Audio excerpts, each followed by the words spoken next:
The following programs were originally aired live, long before the advent of high fidelity, and they were recorded using a variety of means, from direct recording onto early audio tape and glass records, to simply placing the microphone of a wire recorder in front of the speakers of a radio playing the program.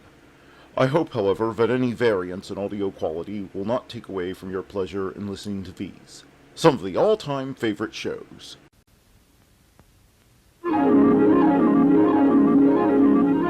The following program is brought to you in living color on NBC.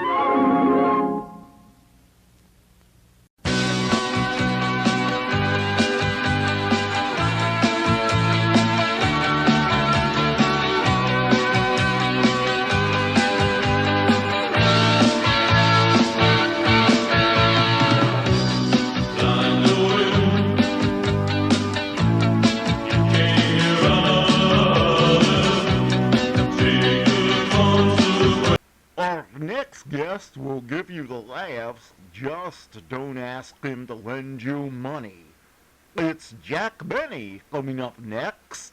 Thank you. Hello again, this is Jack Benny talking, and Don, that was a very clever introduction. Split a rail, split an atom, split a check. But you know, Don, you made history yourself. What do you mean, Jack? You're the only man who ever split a girdle. And live with me, will you? Well, now, hold on, Jack. I don't even wear a girdle. Well, you should, Don. When you had that suit made, 3 tailors worked on it at the same time, and they never even saw each other. And live with me, will you, brother? Say, you're pretty sharp today, Jack. Well, you gotta be sharp when you're playing here for the boys at Birmingham Hospital. What a picturesque place, the beautiful San Fernando Valley, surrounded by high mountains with peaks that meet the sky. The floor of the valley with its boulevards that meet Van Nuys. The gates of Birmingham with its bus that meets nobody.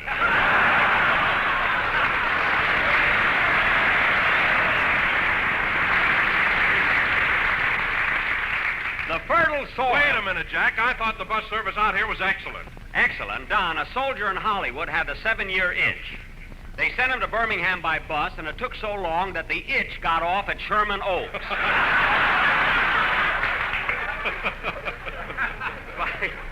By the time he... Oh, hello, Mary. Hello, Jack. Hiya, fellas.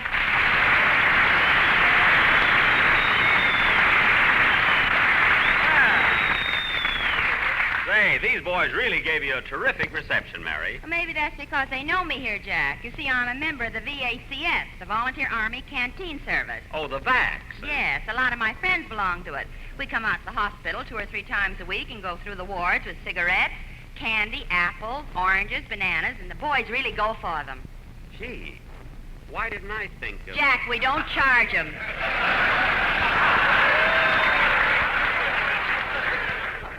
Oh, well, anyway, I didn't mean that.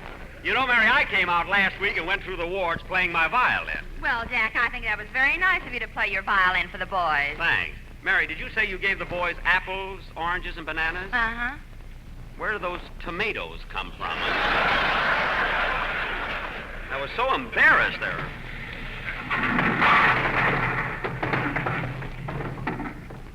What's that? That's some of the boys bowling. You know, Jack, the patients here made all the equipment themselves. All the equipment, Mary, the alley I can believe, but how could they make a big bowling ball? They took one of the doctor's pills and put 3 holes in it. Oh. And did they make the pins themselves? No, they don't have any pins. Well, what are they knocking down? The doctors. Mary, if you expect me to believe that... Okay, fellas, here I am, the one and only Birmingham. Well, pour it right on. That's it, just lay it right down. Yeah, just make me know it. Now, that's what I call appreciation for the sensation of the nation. Phil, coming in here with a noisy entrance doesn't excuse you for being late. Where were you? Well, I'm sorry, Jackson, but I overslept. You see, me and my boys had a chance to play a ritzy place last night, and, well, we just couldn't afford to pass it up. Oh, that's different, Phil. Where'd you play? At the Brass Rail.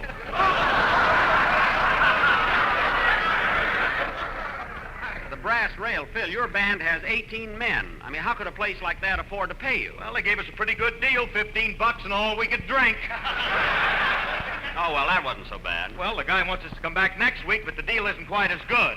Why, what does he want to pay you? $18,000 and no drinks.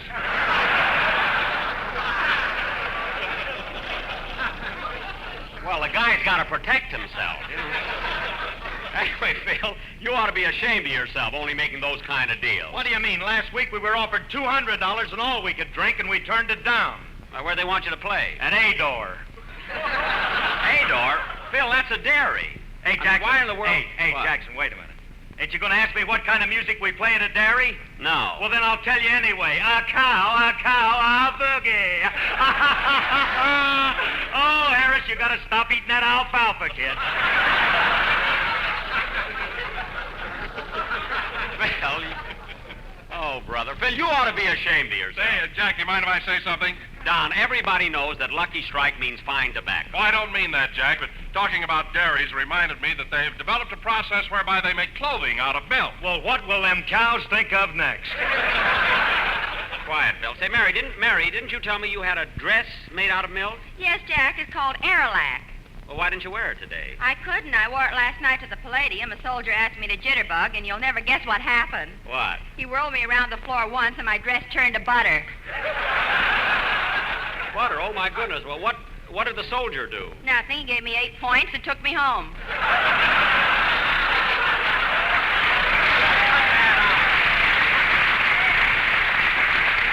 Every time I start to worry about Hello, Mr. Benny. Oh, hello, Larry. How are you?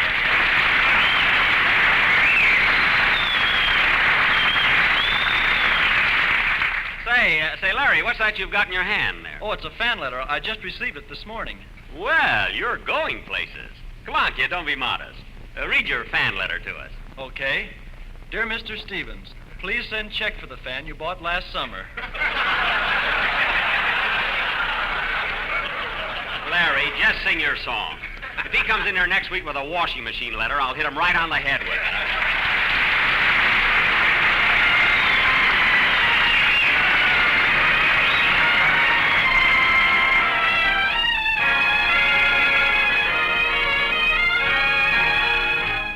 Imagine you. That was I'll Buy That Dream, sung by Larry Stevens. Very good, kid. And now, fellas... Say, Jack, I want to ask you something. What is it, Don? Did the police ever catch the gangster who robbed you of the $10,000? No, not yet, Don. But I think they'll try a little harder now. You know, I offered a reward for his capture. Some reward, $1.50 and 2 courses of Love and Bloom.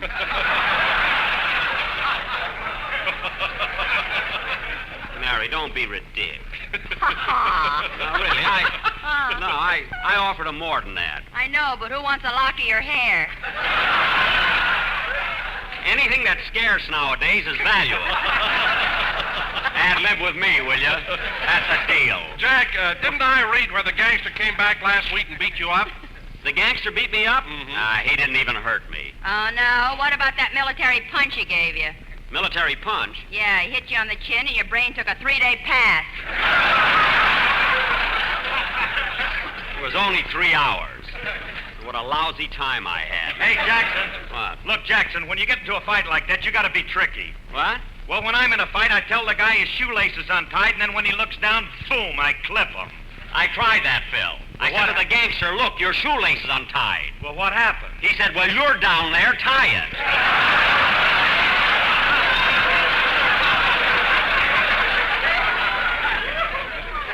He went boom yet.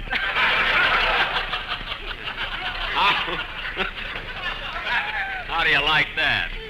Jack, did you tie his shoelace? I would not. Anyway, I got up, drew back, and I'll get it. Hello? Oh, Mr. Benny, this is Rochester.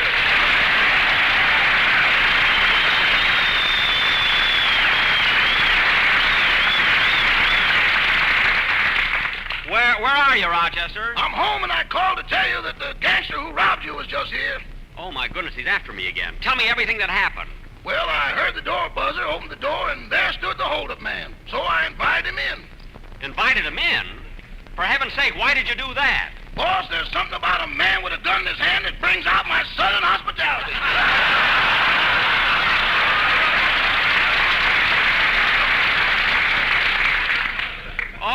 Oh, he had a gun. With 12 notches. 12 notches. Rochester, why didn't you grab it and capture him? I'm superstitious. I didn't want to be that 13th notch.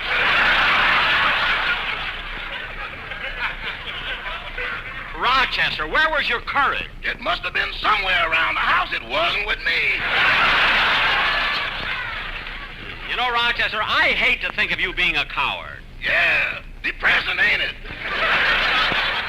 Certainly is. But, you know, boss, there's a difference between being a coward and being practical. There is a... Yeah, if you're a coward and a man pulls a gun on you, you'll get down on your knees and beg for your life. Uh-huh. But if you're practical, you'll get down on your knees and try to think of something he's interested in.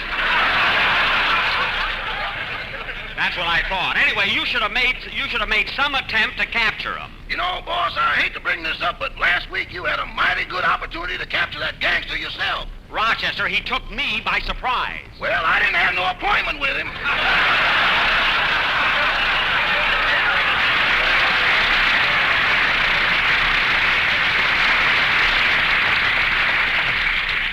Well, there's no use talking about it anymore. I'll see you when I get home. Okay, by the way, has Joe Lewis gotten there yet? Joe Lewis? You mean he's coming out here to Birmingham Hospital? Uh-huh. Last week you convinced him that he was a comedian, so he's coming out there and make the boys laugh. But Rochester, Joe Lewis is not a comedian. I think he'll be all right, boss. I gave him a good joke. You did? Yeah, you know the one you told me yesterday about the traveling salesman. Rochester, don't you know you can't tell a joke like that on the radio? I know it, but Joe doesn't.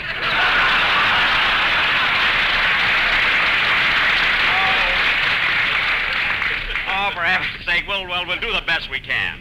I know the boys here would like to see Joe Lewis anyway. Goodbye, Rochester. Good.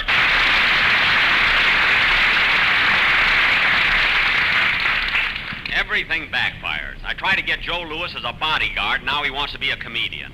All right, Phil, it's time for a band number. Let's have it. Okay, boys, come on, hit it. Willaroo, toot, ta-da. Phil, wait a minute. What is that? Toot. Phil, I want to ask you one question. How did you ever get into the music business? What are you talking about? Before I went with you, I spent 3 years with Phil Spitalny. Phil Spitalny? How could you play with Spitalny? He only has girls in his orchestra. My curls weren't always this short, Bob. Well, take the ribbon out of your hair and play a number, will you? Okay, fellas, all right. 1, 2. Hold it, Phil, hold it. Come in. Hello, Joe. Hey, fellas, it's Joe Lewis.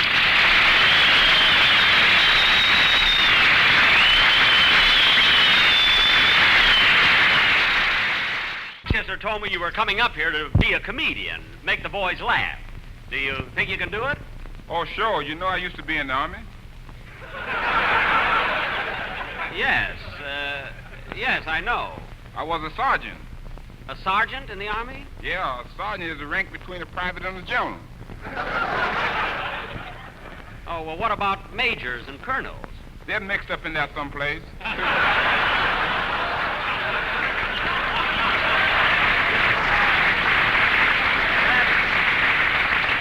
Hey, that's pretty funny. But look, Joe, your profession is fighting.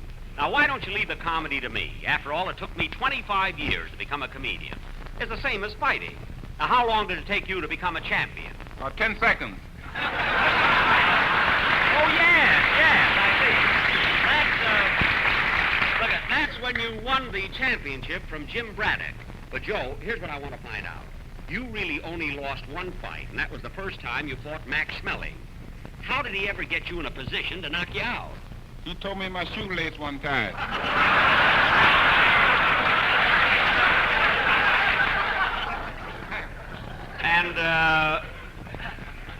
And you fell for that? I fell for something.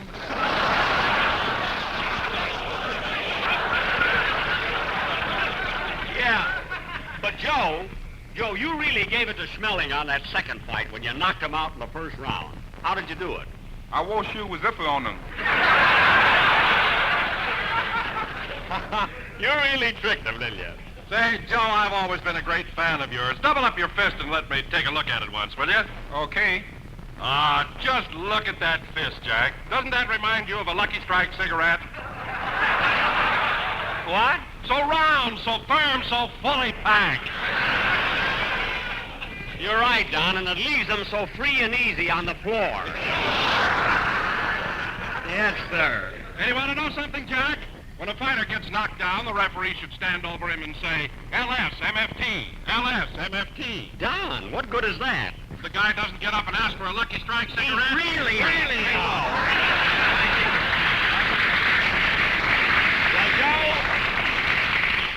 Joe, it was certainly nice of you to drop in, and I'll see you right after the broadcast. Just a minute. I come here to be a comedian. I want to tell a joke. A joke? Well, all right, go ahead. Okay, tell me, Mr. Bennett, who was that lady I saw you with last night? Oh, no, not that old one. I'm not going to go along with that. Try it on somebody else. Okay. Oh, Miss Livingston, Yes, Joe? who was that lady I saw you with last night? There was no lady. That was Jack Benny's. All roads walk that way.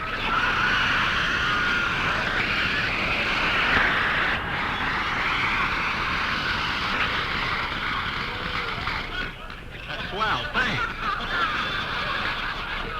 I do not. Look, Joe, I'll give you a proposition. I'll teach you how to be a comedian if you'll give me some pointers on self-defense. Sure, I will show you right now. Now, wait a minute. I'll get Phil Harris to box with me. Oh, Phil? Okay, Jackson, I'll help you out. Now, what do I do, Joe? When Phil has come in with you with a jab, Yeah? swing at him with your right hand. Am I right, eh? Hey, Joe, watch me cool. I'll swing with my left. Ready, Phil? Ready. Here I come. Ooh, my chin. Ad lib with me, will you, bud? Ooh, Phil, we were only playing. Hey, Jackson, look, I hit you so hard I untied your shoelace. My shoelace? Where? Oh! You see, Jackson, it works every time. Joe, did you see him pull that trick on me? Yeah, but how did you fall for that? You're wearing button shoes. Come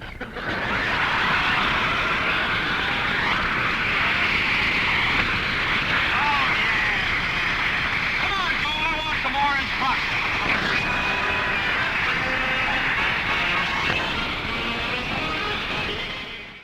So in Love, played by Phil Harris and his orchestra. And Phil, the next time you hit me on the chin like that, I'm going to let you have it. Oh, Jack, he didn't hit you so hard. Why, last week when that gangster hit you, you were in the hospital for 2 days. I what? Gee, I didn't know that, Jack. Tell me about it. Oh, Don, it was nothing. I'll tell you about it, Don. Mary, she doesn't want to hear about it. After the gangster knocked Jack out and left him on the floor, we shoveled him up and took him to the hospital. I'll never forget how he looked when Phil and I went to visit him the next day.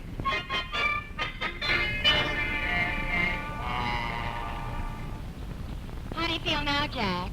Well, my face feels kind of swollen, out of shape, and it's so sensitive when I touch it. Gee, my cheek here. Mary, what's this big lump behind my ear? That's your nose. What's it doing way over there?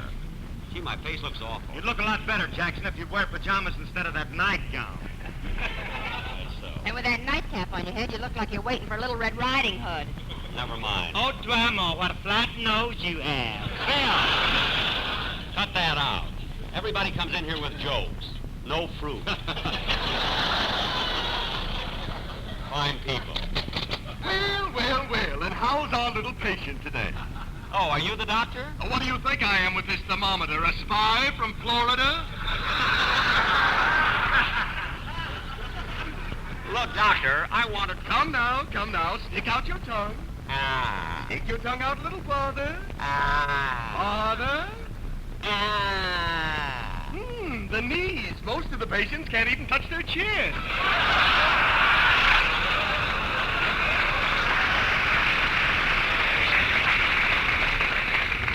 Doctor, will you Miss please... Benny, you can put your tongue in again.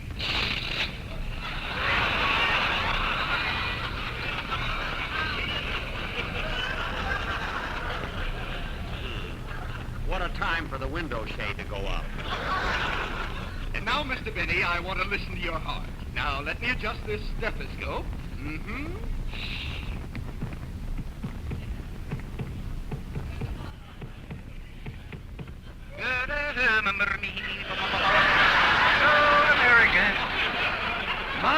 My, Mr. Benny, you must have a rigid contract. Look, doctor, there's nothing wrong with my heart. Now, leave me alone. Well, I'll see you later. I have to run down to the lab. What a silly doctor. All doctors report to surgery. All doctors report to surgery. Dr. Gillespie will operate on the first table. Dr. Kildare will be on the 2nd. Greenberg's on 3rd.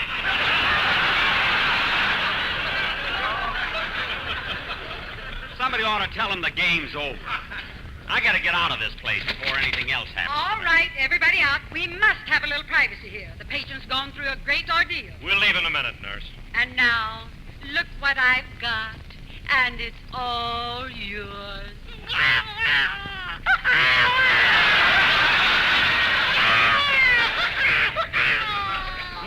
Nurse, take it back. There must be some mistake. Mistake? Aren't you Mrs. O'Brien? Do I look like Mrs. O'Brien? I don't know. I've never seen Mrs. O'Brien. Oh, look, Jack, how cute. The baby likes you. Yeah. Well, I'd better take him to his mother. Give him to me. Okay, here. But, baby, honestly, I'm not your mother. I'm not even your father. Nurse, maybe I better hold him again. Give him to me. Thanks.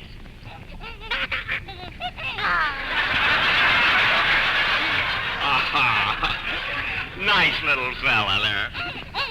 Look, I'll tend to the other babies I have outside. Then I'll pick this one up and take him to his mother. But, nurse! No. Kitty, kitty, goo! Kitty, kitty, goo! Gosh, Phil, doesn't Jack look cute that way? Yeah, but I still like Alice better. Kitty, kitty, kitty, goo! Kitty, goo! Oh, look, the baby's falling asleep.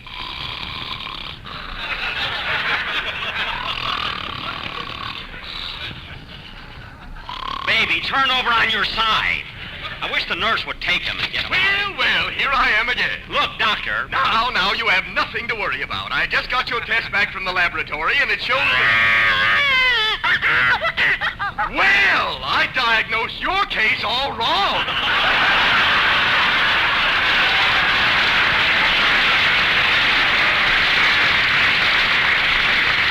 Doctor! When you told me your age, I never thought of this. Doctor, this is not my baby. This is not my baby. There's only one way to decide. Baby, tell me, is this your mother? Oh, that silly-looking jerk. Well, I've had enough. I'm getting out of here. Come on, Mary.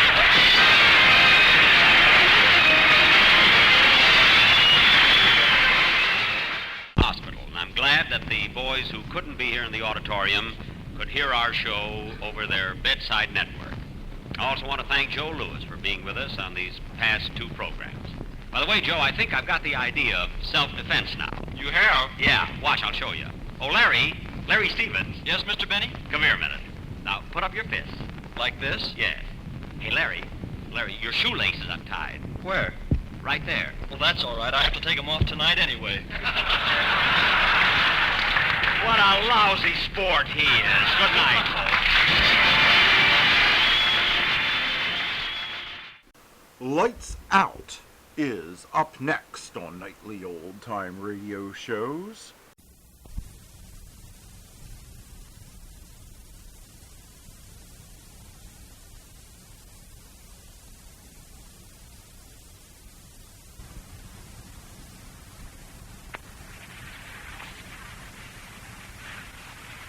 Ironized Yeast presents Lights Out.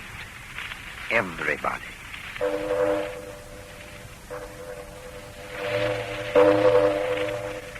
It is later than you think.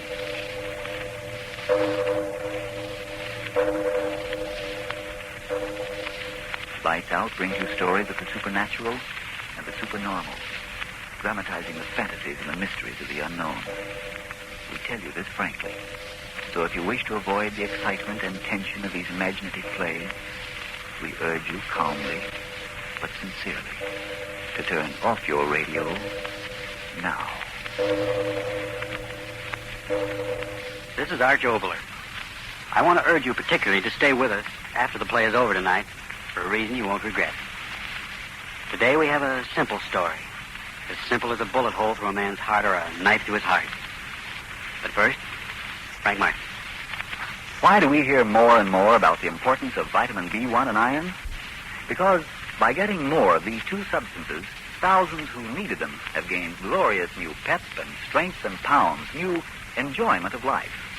And remember, friends, ironized yeast tablets give you both these vital substances. So, if more vitamin B1 and iron is what you need, and if these deficiencies are making you thin and weak, jittery and tired out, get ironized yeast tablets right away. Start taking them tonight.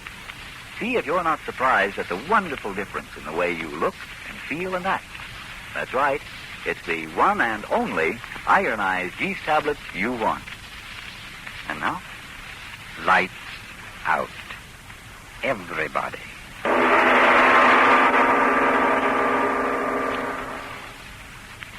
You know, Al, I kind of wish I had a book. Huh? What do you think? I said I wish I had a book. Yeah? Well, I tell you I do. What do you want with a book? What do you think? To throw it at your fat head. Don't get so funny. Sitting here in this lousy shack hour after hour, waiting. I tell you, it's enough to drive a man crazy. What's the matter, Professor? You begin to remember those three guys you knock off in Frisco? Shut up, shut your face, shut up. A guy like you got too much reading in your head and not enough money inside where it counts. You never get no place in the Rockies. I'll get as far as you will, you cold-blooded... Shut your mouth. What you need is a ball. You bet your life. Yes, sir, I tell you this, you Wait. know... Huh? Listen, What's the matter with you? I thought I heard... Heard what? I thought I heard outside. Maybe we ought to... Oh, stay where you are. I'll go. Can't do something.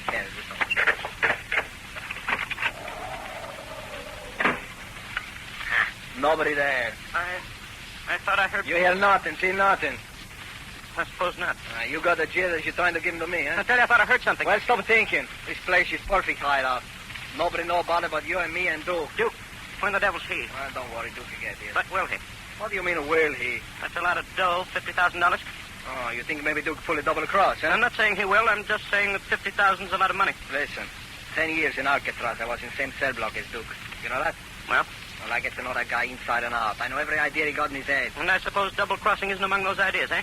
Listen, Duke is one strong guy, see? Lots of muscle, lots of nerve. One tough guy.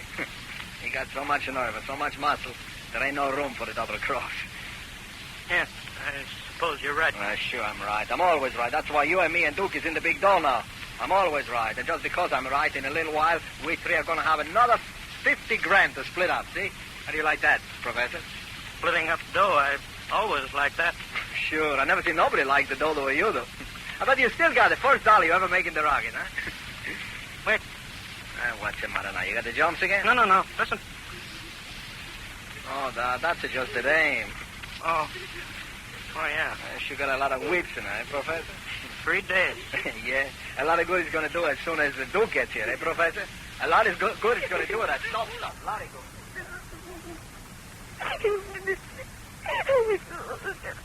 I gotta stop crying. I gotta. My eyes, day after day. How many days has it been? It's so dark in here. If I could only have a little light, just a little. I gotta stop crying. I gotta think. What's the use of thinking? They'll kill me. They'll kill me. I know they will if they'd only listen to me. I don't want to die. I don't want to die.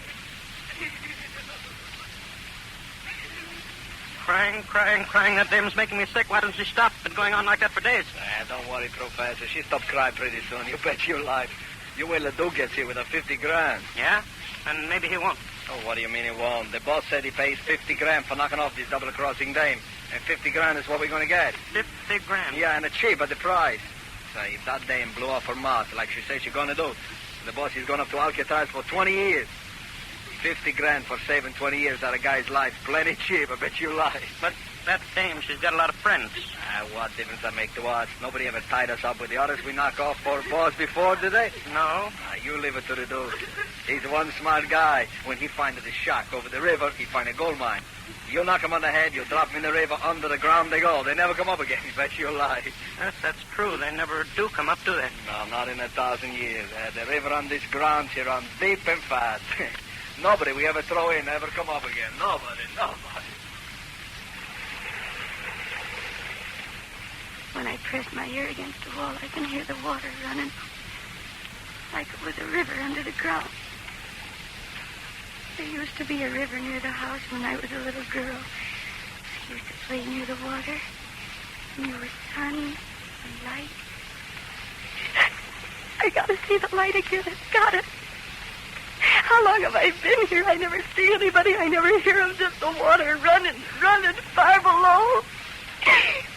No, I won't listen anymore. If they'd only let me talk to them, if they'd only let me make a deal, I wouldn't testify against them. I wouldn't. I want to live. I gotta live. Oh, I'm so scared. I can't be scared. If I start being scared, I'll go on getting more and more scared. I'll begin to see things in the dark. The dark is full of awful things. No, I mustn't think of it.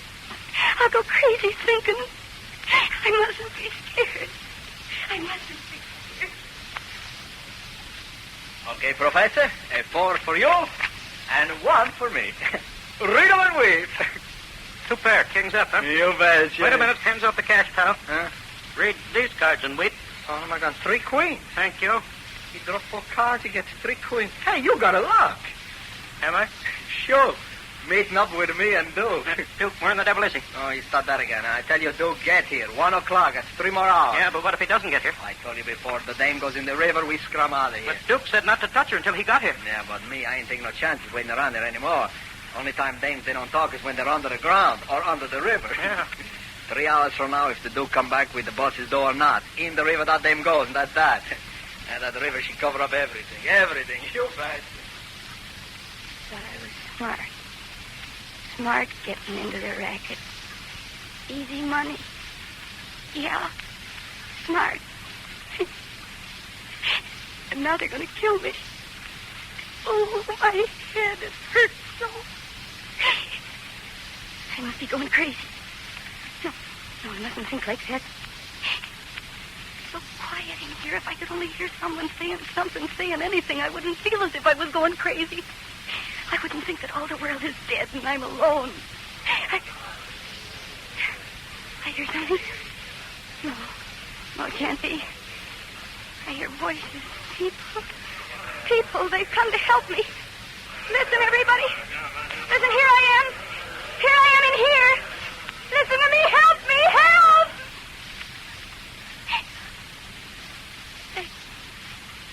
They've gone. There's nobody. In my head. It was all in my head. I'm going crazy. I am. Oh, help me. Somebody help me. I gotta get out of here where it's light, where the sun's shining. Listen to me, somebody. I'm going crazy here in the dark. Help me. Help me. Help me.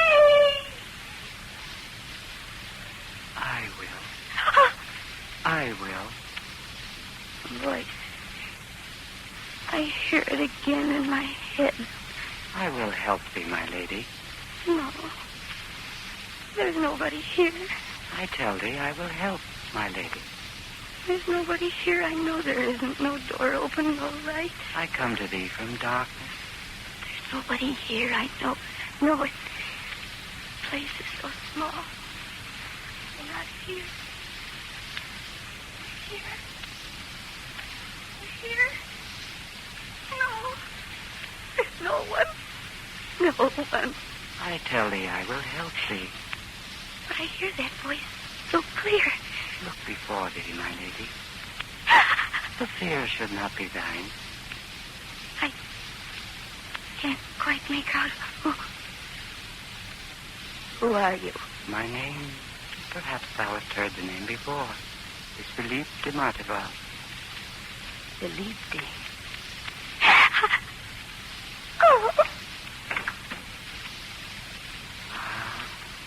Her senses have left her. Better so. There's bloody work to do.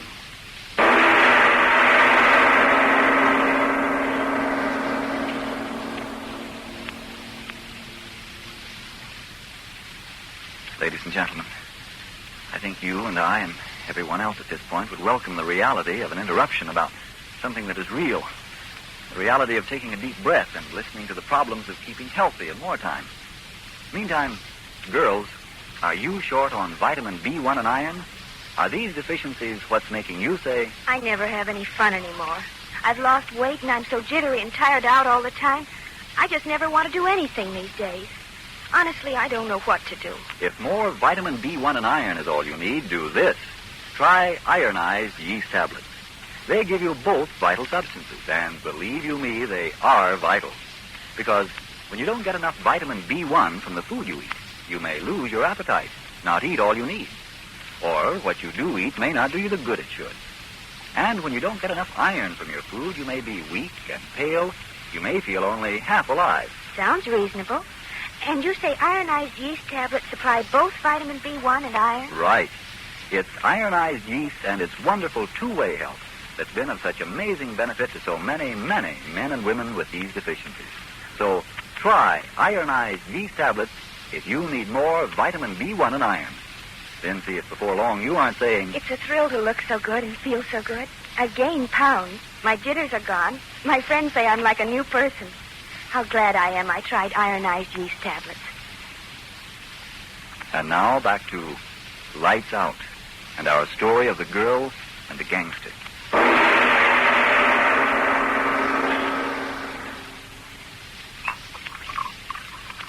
What's the matter, Professor? You think you're going to find nerve in the bottle? And drink what I please. Okay. He said he'd be here by 1 o'clock. He will. It's half an hour to 1 now. So there's still a half hour. Something went wrong. I mean, it's something wrong in your head. Duke will be here. I bet you 10 grand on that. But 1 o'clock? It's 30 minutes from now, so shut up your face and quit squawking. You're making me sick. Al, wait, where are you going? Out to the road. Too much yelling here. Al, wait, don't go. You greasy rat, you're running out on me. I haven't got nerve, huh? Got nerve for anything as long as there's money in it. Said I could never make money, huh? I'll show him $500,000. Well, $500,000 by the time I quit this lousy racket. $500,000, I'll be able to buy anything from... Blasted clock. What time? 1:45. 15 more minutes. He's got to get here. He's got to. If he doesn't, Al will want me to help him kill her. And... What's the matter with me? Duke will get here. He always gets here, sure. He'll do the job. Duke likes killing. Cold. The door must be... No, the door's closed. Al must have come in. Al, is that you? De Marteville. Huh? Huh? De Marteville. Who said that? I see no one. I am here. You're where? The coldness at thy side. Oh, that bottle. I've had too much. That's too much. Weak. Aye, worm-like thing. Of course I do hear it. Blasted bottle. Put voices in my head, will you? Not mine, not mine, not mine. Pray to thy God. Huh? I did hear. I heard. Pray to thy God. There is someone here. I can't see you, but you are here, aren't you? I came back in her agony. I hear you, and yet you aren't here. Oh, what's wrong with me? Things are what they are. There's no one who can talk without being. Use your eyes to see. Huh? Oh. Yeah. Yes, I see you. You've been hiding my eyes. Yes, I see you. Tell me, what do you want? Who are you? How did you get in here? Out of the darkness. Through her agony. Darkness? Agony? What are you talking about? Oh, my eyes. I can hardly see you. Blurred. I'm weary of you. Weary of me? What's that? Something in your hand? Yeah. Yes, I see it. It's getting clearer and clearer. Oh. What can that be? A bow. A bow? What are you going to do with it? I fit the No, don't drop that. Stop pointing that thing at me. The arrow, it might... Oh! Done. The worm no longer squirms.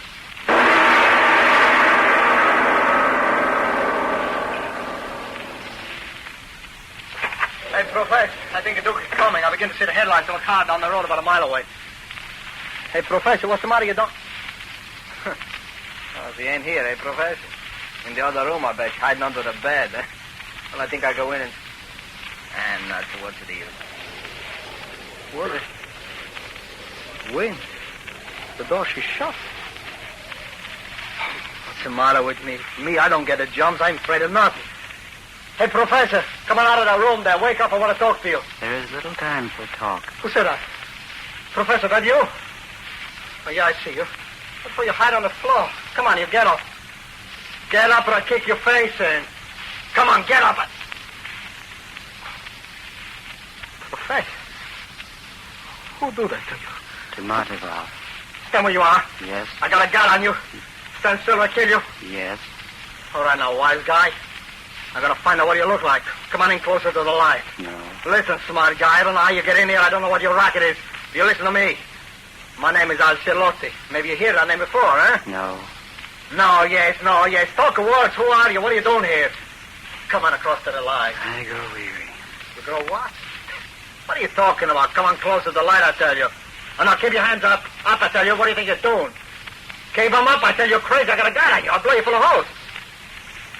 What's the thing you got in your hand? Drop it, I tell you. Drop it. Okay. You're still standing there. Meet thy God. Meet my... What's the matter with you?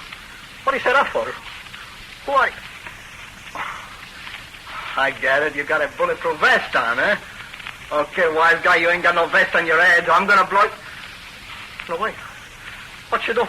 Wait a minute. Put down that...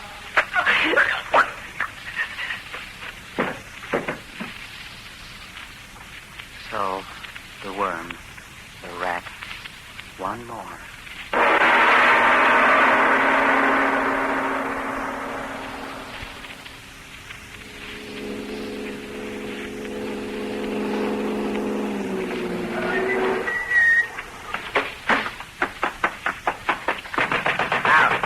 Professor, open up in there. Stuke, open up. It's about time you guys woke up. Well, what's the matter with you guys? Why don't you put on some light? Put on some light? Yeah, that's what I said, lights. How, where are you? Me, I'm here. What's the matter with you guys? Saving dough and kerosene or something? Come on, light the lamps. We can see. Oh, yeah? Just one of you guys owls. Now quit the gagging and put on some lights. We gotta work fast. But it's time. Oh, yeah, that's what you think. We gotta knock off that dame and get out of here quick. There's time. What are you guys doing? Putting on a brother act? I say we gotta get out of here quick. And I mean quick. Maybe you guys want to fry in the chair, but I don't. There is a Stop time. saying that. What's the matter with you guys? There is time. Oh, I get it. You've been pouring the stuff down you, the both of you. Why, you're so stiff you don't know whether you're coming or going. Coming or going? You lousy rats. I ought to blow the both of you apart. Me, I'm doing all the work. And what are you guys doing? Filling your inside full of cheap liquor like a couple of bindle stiffs. Now, come on. Get out your rod and let's get this over with. Get this over with. Yeah, over with. The dame. We gotta get rid of her quick. Rid of her quick? Stop jabbering every word I say back at me. You hopheads. The boss gave me the dough, 50 grand. Now we gotta get that dame into the river and quick. Dame? Yeah, dame. That squealing, double-crossing dame. Well, maybe you guys don't remember why we came out here. Maybe you think you came out here for a gin party, huh? Now, come on. Get out your gat and let's get going and get rid of that twist. No. What do you mean, no? Hey, wait a minute. You guys can't be that drunk. You're up to something. All right. Let's have it.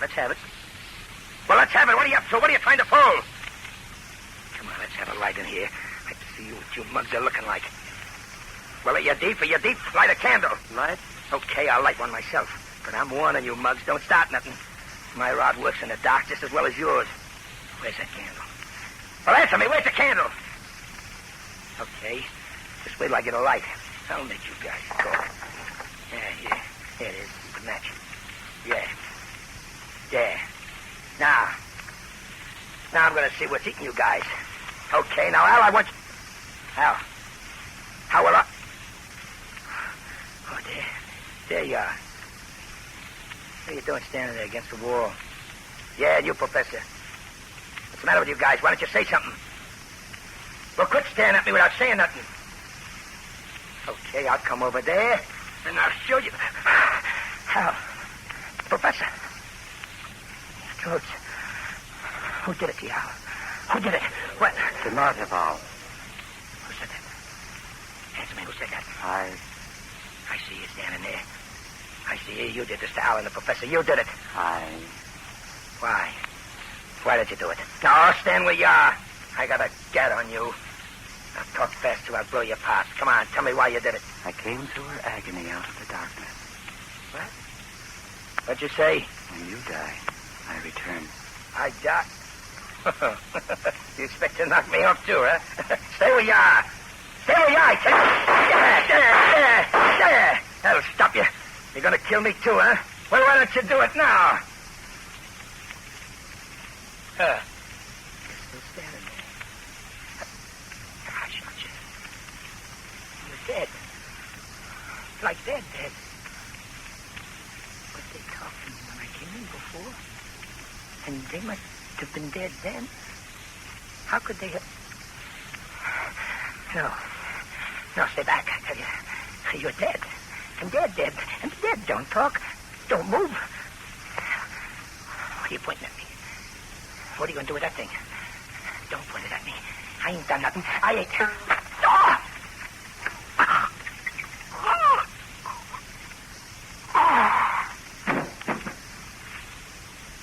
The worm, the rat, the snake. Finished.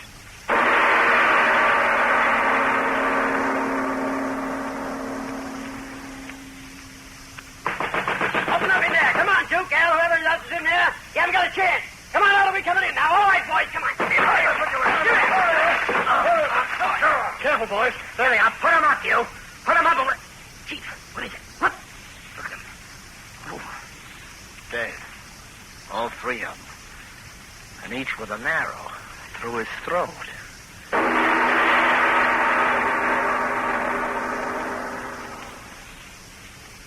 Doctor, how is she? It's all right, Mr. Martyrs. Your daughter's going to be all right. Nothing physically wrong. Thank heaven. It was most fortunate the police got there when they did. Another few hours and the horror of that darkness in her mind...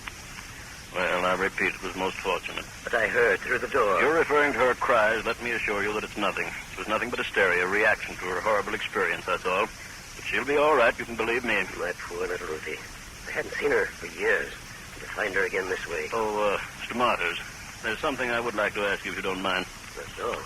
What is it, Doctor? In her hysteria, your daughter kept repeating a name. I've been wondering whether you can think of any reason for her saying it. Name? Name? What name? She kept saying it over and over again. I'm not quite sure, but I think it was... Yes, it was Philippe de Martival. Philippe de Martival? Yes. Would he have had anything to do with what took place? Oh, no, of course not. Philippe de Martival was an ancestor of mine, lived back in the days of the Norman Conquest, over 850 years ago. Oh, no. He had nothing to do with all this.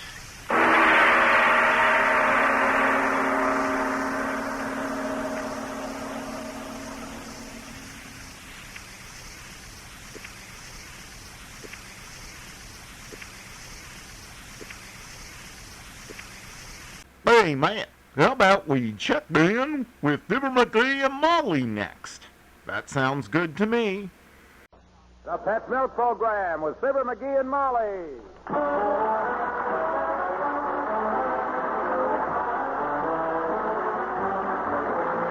First Evaporated Milk, Pet Milk, presents Fibber, Magee, and Molly with Bill Thompson, Gail Gordon, Dick LeGrand, Cliff Arquette, Bud Steffen, Herb Vigran, Marion Richmond, and me, Harlow Wilcox.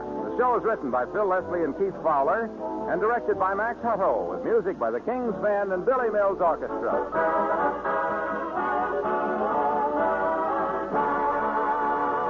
When a woman makes up her mind about something, she usually has very good reasons. Take, for example, a woman who insists there's no better milk for her family than Pet brand evaporated milk. Well, first of all, she probably raised her babies on Pet milk.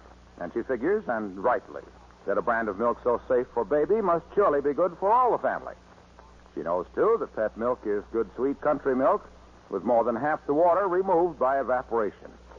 And she likes this concentrated form of milk because she can use it in place of coffee cream or even whipping cream. And to use in place of bottled milk, she just puts the water back in. Half water, half Pet milk.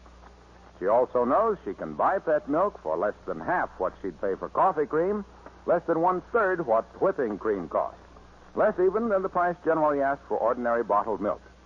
Now, don't you agree these are good reasons for insisting on Pet evaporated milk? How about getting Pet evaporated milk for your family?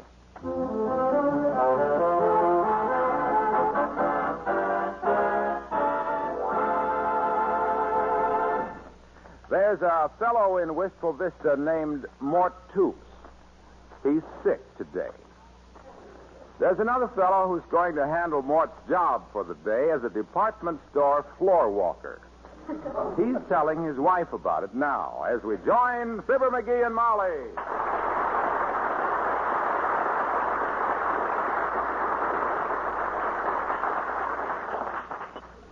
And Mort Toop's getting sick and asking me to take his place today at the Bonton is the greatest thing that ever happened at the Bonton department store, Molly. This will be a red-letter day down there. You expect to put them in the red in one day? No, sir. I'll be the best dad-ratted floor walker that ever pried a fat lady out of a revolving door. You're looking at a guy that's got the two essential things a man needs to make a success as a floor walker. What's that? Feet. That you have, dearie. Sometimes when I mend your socks, I think you must have more than 2 feet. Well, one more fast gulp of coffee here. And I'm off to start on my new career. As soon as I get my orchid. Orchid? What orchid? The orchid I bought you 2 weeks ago when we went to dinner, which I put in the refrigerator and hauled out last week for you to wear to the dance, which I put back in the refrigerator, so if you ask for an orchid again, I'll have it. Oh, that orchid. Mm-hmm. What do you want with it? Well, I'm going to wear it. What? Yeah, most floor walkers wear just carnations, and I figure if I wear an orchid, I'll make the rest of them guys look cheaper than a bottle of celery tonic at a champagne dinner. Buy a carnation, Magee. Oh, okay, just a thought. Now, let me see. What else do I want? Oh, yes, my lunch. Nearly forgot my lunch. Where's my lunch? Didn't you say you were going to fix me a lunch? I said it, and I did it. You couldn't have done it. It ain't here. Well, now, don't contradict me, sweetheart. I put 3 peanut butter and jelly sandwiches, 2 brown Schweigers, and a banana right there on that table. Oh, my gosh, I ate them. I thought that was part of breakfast. Oh, well, maybe I can sneak out long enough to go to Walt's Small Shop for lunch. Hey, I just thought of something. Don't all these stores give their employees a discount on stuff they buy down there? Say, you're right. Sure. You are right.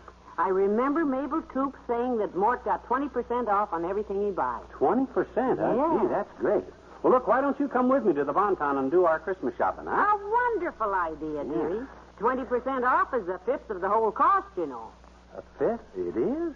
1/5? Sure. Say, we really got a deal here, kiddo. You can get them presents for nothing. For nothing? Sure. You buy 5 presents and get 1/5 off on each one of them. Then you take 4 of them back and get your refund, and the one that's left over is free. No, Magee, that would be dishonest. It would? Yes. Oh, well, that's life, I guess. Anything which sounds good is always dishonest, unsanitary, or bad for the liver. But now, I tell you, the regular discount will be a big help. I certainly won't sneer at a fifth. Must be a family trait. Your Uncle Dennis never sneered at a fifth either. Unless you could get a full quart. Now, you shouldn't make fun of poor Uncle Dennis. Oh, I enjoyed him. I think you did it. Remember the time he went out to mail a letter, tipped his hat to the mailbox, and tried to shove the letter down Mrs. Yeager's throat? If I hadn't have come along... Come in. Good morning, Ollie. Yeah, good morning, missus. You too, Magoose. Hi, Ollie. I'd ask you to sit down, boy, but we're just leaving for my new job. You got a job, Magee? Yep. This manpower shortage must be scraping the barrel. I'm going to be a floor walker at the Bonton today, Ollie. And I'm going with him to use the discount he gets. Everything will be a bargain. Oh, this you wouldn't mention bargains. The last time my missus got a bargain, it cost me a fortune. How could a bargain cost you a fortune? Well, I'll explain in a jiffy. She bought a hat for $9.98, reduced from $10.98. Yeah. Well, she saved $1. Sure, but there was the trip to the store and the streetcar, 10 cents. She shopped so long, she ate dinner uptown at $1.25. When she wasn't home, I fixed my own dinner and caught hand on can opener, doctor bill, $5.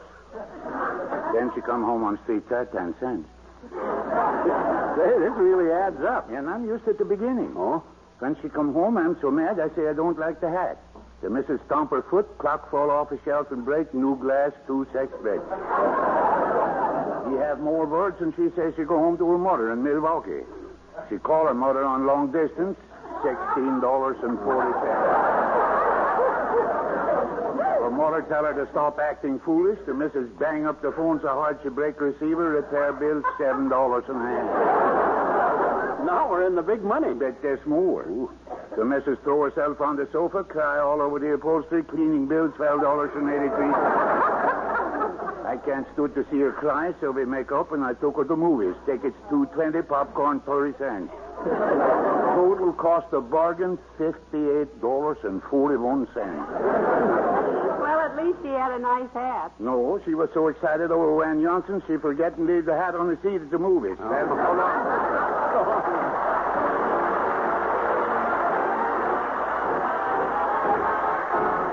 Billy Mills in the orchestra and Slow Poke.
The Bonton's really jammed today, Molly. They need me here, you know it. How's my carnation look? Very elegant, dearie. You report to somebody before you start to work? No, I just... Hey, where'd the crowd go? Have a lot of union customers in here. No, Mort Took said just to start right in and pick up my pay envelope at the end of the day. He left my name with the cashier last night. Boy, when the management sees the way I handle people... Oh, can I help you, madam? Yep. Where'll I find the potholders? Well, the girdles are on the third floor, sis.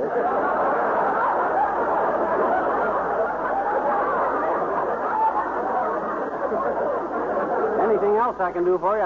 Oh, she's gone. Like a shop. Yeah. You see, Molly, all this job takes is courtesy and helpful understanding. She didn't want to come right out and say girdled in front of a man, you see, so I put her at ease by saying it myself. You sure? Say, you better get started shopping. Start buying them 20% off Christmas presents. Well, I'm not sure whether to go shopping or go start the car and keep the motor running for a fast getaway. You may not realize it, Magee, but you insulted that lady. I did? Well, my gosh, I thought I was just being my usual charming self.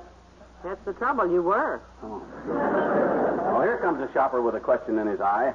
So help me, I won't insult this one. I'll bend over backwards and handle him with kid gloves, which ain't a bad trick for a guy my age and weight.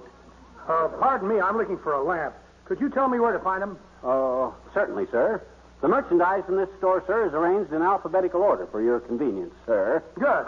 If you want an armchair, sir, you go to the aisle marked A. If you want a bed, you go to B. A chair, C, and so on. Now, you want a lamp, so you go straight to...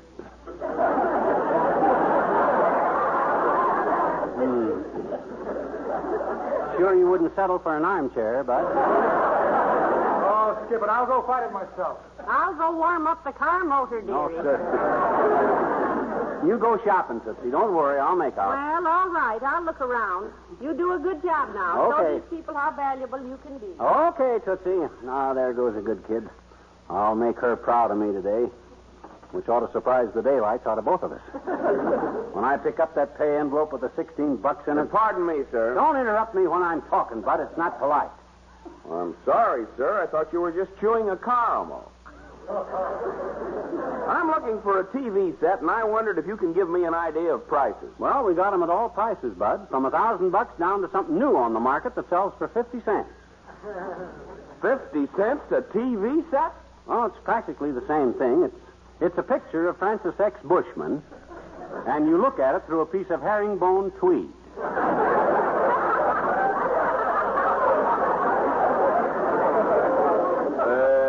Thank you. That's for me. This job's for a breeze for a guy that shoots it like I do. Now it's... Oh, you're back already, Molly? Oh, yes, and I just bought the first Christmas present here. Yeah? A beautiful muffler for Cousin Herbert. A muffler? You ought to give that to his wife. If anybody ever needed muffling, she's the one that does. Now, please, McGee, leave us not start on our relatives. Oh, say, here's the cashier's cage, kiddo. Let me make sure my name is spelled right for that pay envelope tonight. Hey, Bud, you the cashier? Yes, I am, but we don't cash checks for strangers. And believe me, at this window, my mother's a stranger. Well, I don't want to cash a check, Bud, and watch your manners. For your information, I'm a floor walker here. Oh, one of those. He's just working extra today. Hey, where did you come from, Blue Eyes? Peoria, Illinois. And her eyes are brown. Now, look, Just a minute, Dad. You'll have to step over to that desk there and sign one of those blanks before I can help you. Huh? Oh, over here. Yeah. Okay, Bud, if that's the rule. Now, look, baby, as soon as the store closes, I'll grab a fistful of this green stuff and meet you at the cab stand. What, Wyatt? Keep your voice down, honey. He's watching. I know a little place where the steaks will be tender, and so will I. So if he jiggers these onto us, I'll dig you later. Now then, can I help you, sir, finally? Yes, doggone it, I got no time to fool around. My name is Magee. I want to make sure you got my pay envelope made out right. So look it up, Buster. Fibber Magee is the name. Look it up, he says. Mac, I got 800 pay envelopes here. And if you think I'm going to shuffle through all these envelopes... Well, don't you have them in alphabetical order, sir? You know, A, B, C, and so forth. See, that's a wonderful idea. I've been keeping them in a bushel basket. So you come back in a couple hours, Mac. I'll put these envelopes in order. Oh, for the love. Come on, Molly. I better walk some floors. Well, I'll get on with my shopping. You know, this 20% discount ought to save us a lot of money. And the $16 you make today. Hey, hello there, Molly. Hi, pal. Hello, Mr. Wilcox. You're Christmas shopping early, are you? Molly is, Junior, but I'm working here today, floor walker. You? Yep. Bonton is after more business, Junior, and I'm the guy that can give it to him. You certainly can. Are you Christmas shopping, Mr. Wilcox? Well, not exactly, Molly. I just like to visit stores and notice how the merchandise is packaged. The pet milk people do it much better. How, Mr. Wilcox? Oh, don't encourage him, Molly. Don't do that. Well, look, they not only package evaporated milk in sealed cans so that it can be fresh and sweet until it's opened, but on the outside of each can, they print recipes for wonderful dishes that can be made with pet milk. So, look at this polo shirt here. Are the rules for polo printed on it? No. Now, there's a clever crack. If you bought a fish, would you expect swimming lessons to be printed on it? Why, of course not, Val. But don't you see what a great idea this is for pets? I don't see it. Just think, with all those wonderful husband-tested recipes on the label... Yeah, but... Why, having a row of pet cans on the pantry shelf is just like having an open cookbook spread out, ready to refer to it. It's terrific. I don't know. Maybe it's just my feet hurt, Junior, but I can't seem to get quite as hysterical over this as you. Well, now, wait a minute. Think. Just think what a bargain a can of pet milk is, pal. Why, it costs less generally than any other form of whole milk. Less than half as much as cream. Look, Junior, I got work to do here, so if you'll pardon me, I'll just say goodbye and beat it. I'm glad you said that, pal. You are, Mr. Wilcox? Yes, because pet milk is a goodbye. And beat it, you cannot. Any place. Go on, kid.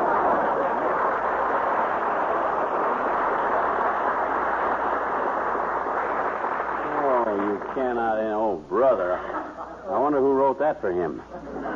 I think that came out of his own head, the poor lad.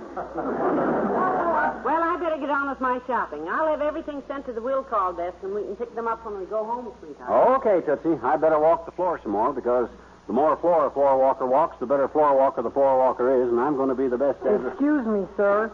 I'd like some advice about a Christmas present for my girl. Well, you want advice from me, son? Yes, sir. Oh. They say the older a man is, the more he knows about women. So I figure you must be loaded. Well, I used to get around quite a bit, and I guess a guy that knows women like I do never really loses his touch, son. Is this a real special girl? Oh, yes, sir. Winifred's my dream girl, my heart's desire, the only girl in the world for me. We've been going together ever since Thursday. Ever since Thursday? That sounds pretty serious. Well, son, for a real unusual gift, for Christmas, I'd suggest perfume. What kind of perfume, sir? Well, there's one called Ooh La La, which is fairly sensational. According to the ads, any man that smells it on a woman bursts into flame and has to be wrapped in asbestos. I got some for my wife last year. Did she like it? Yes, it gave her a good laugh. What's the name of it again, sir? Ooh La La. That's French for Chase Me, Pierre. My name's Albert. Oh, okay.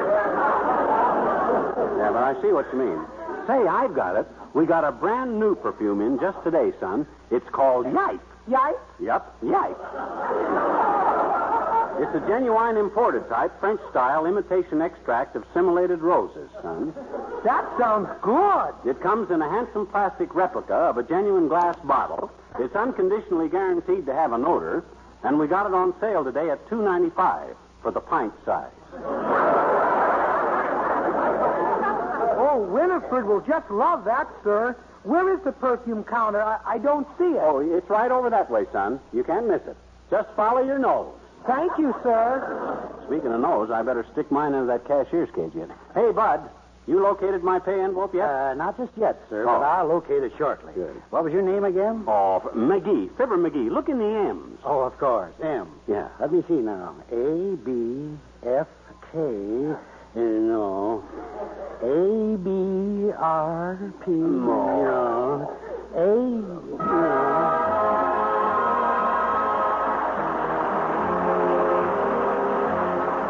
The King's Men and Shrimp Boats. Shrimp boats is a common, their sails are in sight. Shrimp boats is a common, they're dancing tonight. Why don't you hurry, hurry, hurry home? Why don't you hurry, hurry, hurry home? Look here, the shrimp boats is a common, they're dancing tonight. They go to sea with the evening tide, and their women folk wave their goodbye.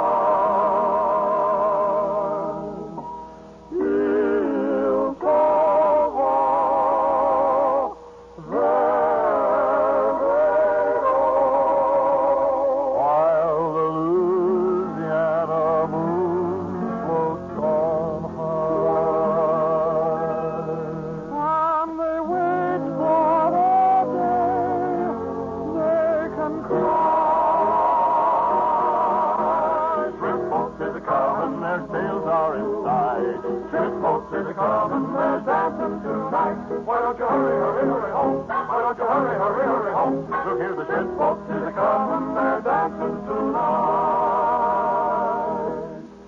Happy the days while they're mending their nets, till once more they ride high out to sea.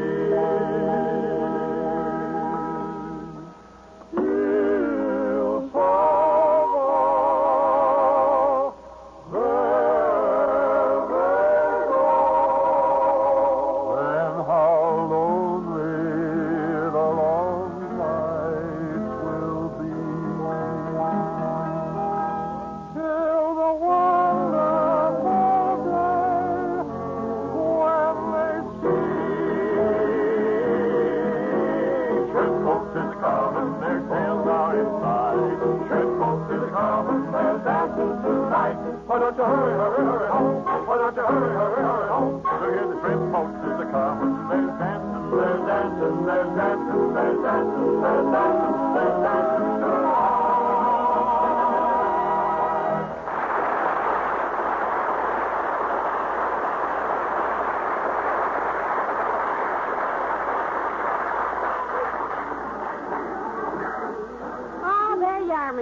I've been looking all over for you. Oh, hi, Molly. I didn't know they had this lawn furniture department stuck back here, or you could have found me here sooner, kiddo. This is a great spot. Ain't been a customer here in 3 hours, kiddo. Well, I've got my shopping all done, and it's nearly closing time, you know. And believe me, Tootsie, I'm ready. I've really earned that you are. $16 Yes, today. Yes, I know sir. you have. Yes, sir. If I'd known there was so much walking connected with this job, I'd have told more tooth. Pardon me, madam. Have you seen a floor walker? Oh, Molly. Hello there. Hi, McGee. Well, merely trivia. Hi, Homer. Something I can do for you? I'm the floor walker here. Temporary position, Mr. Mayor. And a very interesting one, too. First floor walker I've ever seen flat on his back in a lawn swing. It becomes you, McGee. Thanks, boy. If you'd care to set to, there's a settee. No, I haven't time, McGee.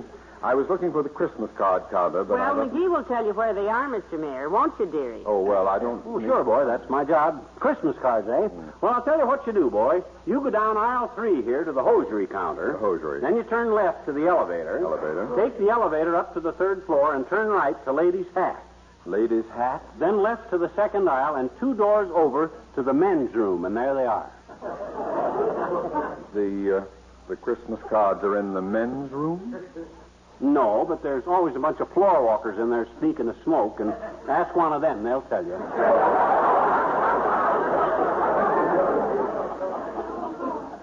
Thank you, McGee. Thank you very much. You're very helpful. Well, that's his job, Mr. Mayor.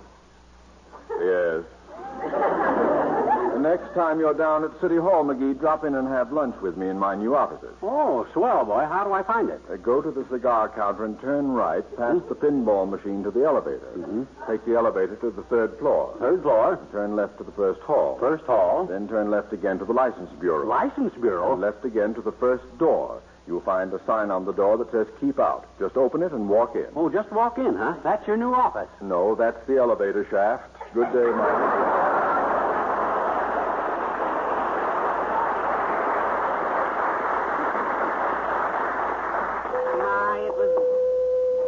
That's the closing bell, Molly. Sir. That's it. Come on, let's go grab my pay. Say, McGee. Huh? Isn't an elevator shaft a strange place to put his office? Someone could get hurt. Hey, my gosh, look at the line at the cashier's window. Oh, yes. Well, come on, get in line, quick. Oh, look. Santa Claus. I lined up to get his pay. Yeah. Come on, stand behind Santa. You can stay with me up to the window. Just look at him, McGee. Yeah. In the red velvet suit and the phony beard. Isn't that cute? Yeah, tap him on the back. I want to ask him what he's going to bring me. All right. Pardon me, Santa Claus. My little boy would... Well, hello there, kids. Hi, daughter. Hi, Johnny. Heavenly day. The old timer, my gosh, you playing Santa Claus? Johnny, believe me, this ain't play. There's so many kids on my lap today, my legs are solid callous. Had a pretty busy day, have you? Yes, it's been very interesting, daughter. One little fella, about 8 years old, come in to see old Sandy a while ago. Yeah? Yep. Climbed up in my lap like a little bunny. Told me all the things he wanted for Christmas. Oh, sure. Close your eyes, Santa Claus, he says. I want to whisper in your ear. Oh, well, isn't that cute? I looked at that smiling, innocent little face. I closed my eyes and just got a kind of warm glow all over. Really touched you, huh? Nope, the little rat set my beard afire.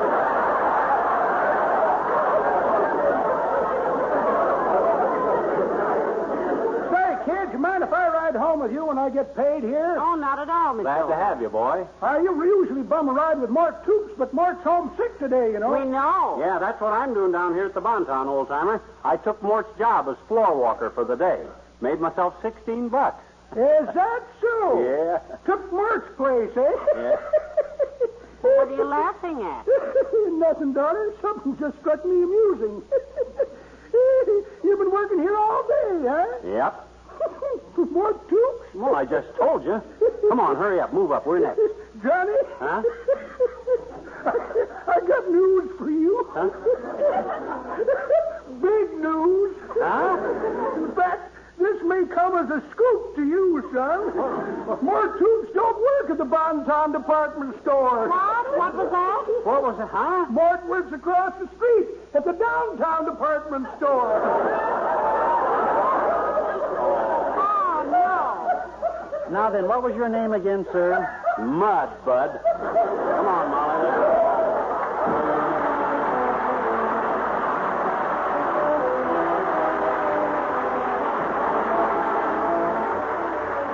Fibber and Molly return in a moment. Say, do you get hungry now and then for good homemade candy? Most folks do. And the candy they think of first is fudge. Good homemade chocolate fudge. Smooth as butter, not a bit grainy, and plenty chocolatey. You know what I mean? Oh, sure you do. And let me tell you something. There isn't any better chocolate fudge than the kind you can make with Mary Lee Taylor's Pet Milk recipe. This recipe has been a favorite down through the years, and it's still so popular that it's been named the recipe of the month. You'll see it featured in grocery stores everywhere. And my advice is get the recipe, get Pet evaporated milk, and make a batch or two of Mary Lee Taylor's chocolate fudge. It's wonderful. Bound to be made with Pet milk, because Pet milk is good, sweet milk that's double rich, concentrated to double richness by evaporation. And that double richness really shows up in fudge made the Pet milk way. Make some soon. You'll love it. I know you will.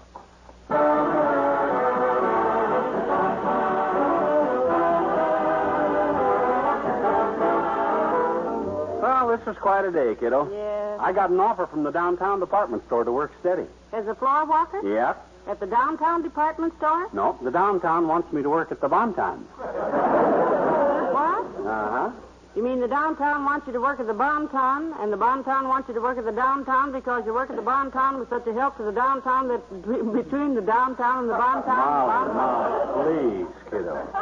Good night. Good night, all.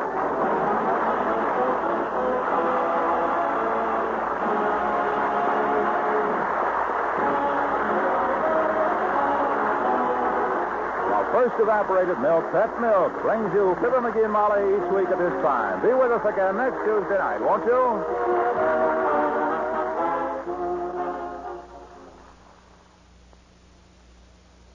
Have you ever been drawn into a tangled web of misunderstanding built by two other people? Well, it's not exactly a pleasant situation to be in, as young wife Sally Carter discovers when she tries to help solve a problem of modern marriage in the story of the week on Pet Milk's Mary Lee Taylor program next Saturday morning. The second big feature is the husband-tested recipe of the week for graham cracker nut bread that makes delicious party sandwiches. Make it a point to listen to Pet Milk's big double feature Mary Lee Taylor program next Saturday morning on NBC.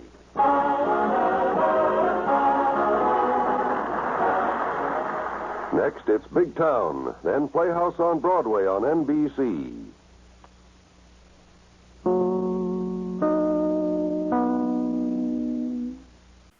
Well, Silver, wait those thrilling days of yesteryear with the Lone Ranger up next.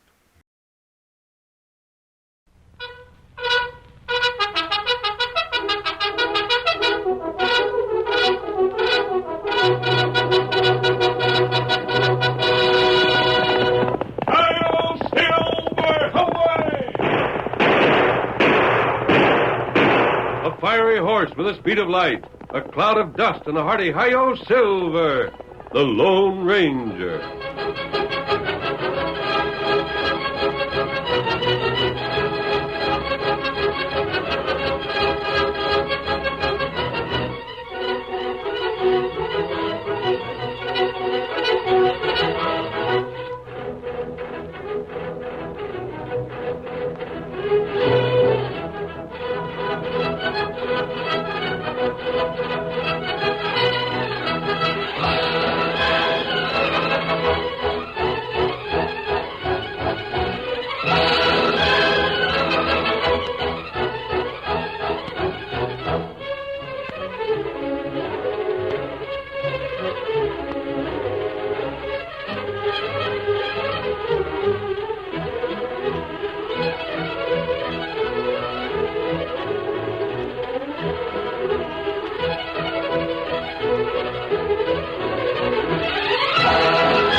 After the Civil War, great sections of land in the western United States were open to homesteaders.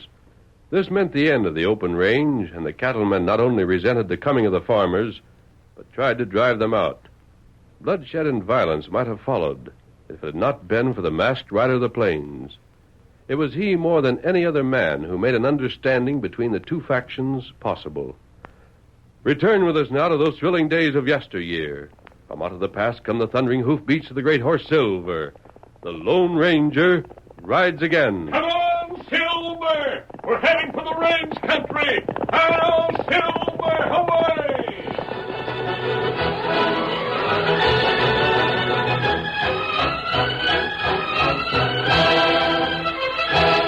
Ben Bates was tired, and when his wife Mary saw the lines of fatigue in his face, she hurried out of the cabin to meet him and... Oh, Ben, you're tuckered out. You must stop working so. Come on now, let me help you to the house. Leave your axe right here by the door. Well, I'll sit right here for a little spell, Mary, out in the sun. But I got to get back and finish that fence. Not today, Ben. That fence can wait till tomorrow to be finished. Can't, Mary. I got to get her done. Crops are showing now. Be just like them cattlemen to run their critters through our land of purpose. I got a fencer. Better to lose the crop than work yourself to death. There now. You sit down and rest, and I'll fetch you a drink of nice cold water. That'll freshen you. Here, wipe your face off. Feels good to sit. Then you should do more of it. Can't work all the time. Got to. Mary, we had a dream for a good many years. A little place that we could call our own, with a fence to mark her out, crops, maybe a cow and some chickens. I know, Ben, and we'll have it, too. Now drink this. Lay in a store of berries and things. Plenty of firewood for when the nights get cold. Drink your water, Ben. Oh. Then we could just sit and watch the fire. Hear the rain on the roof.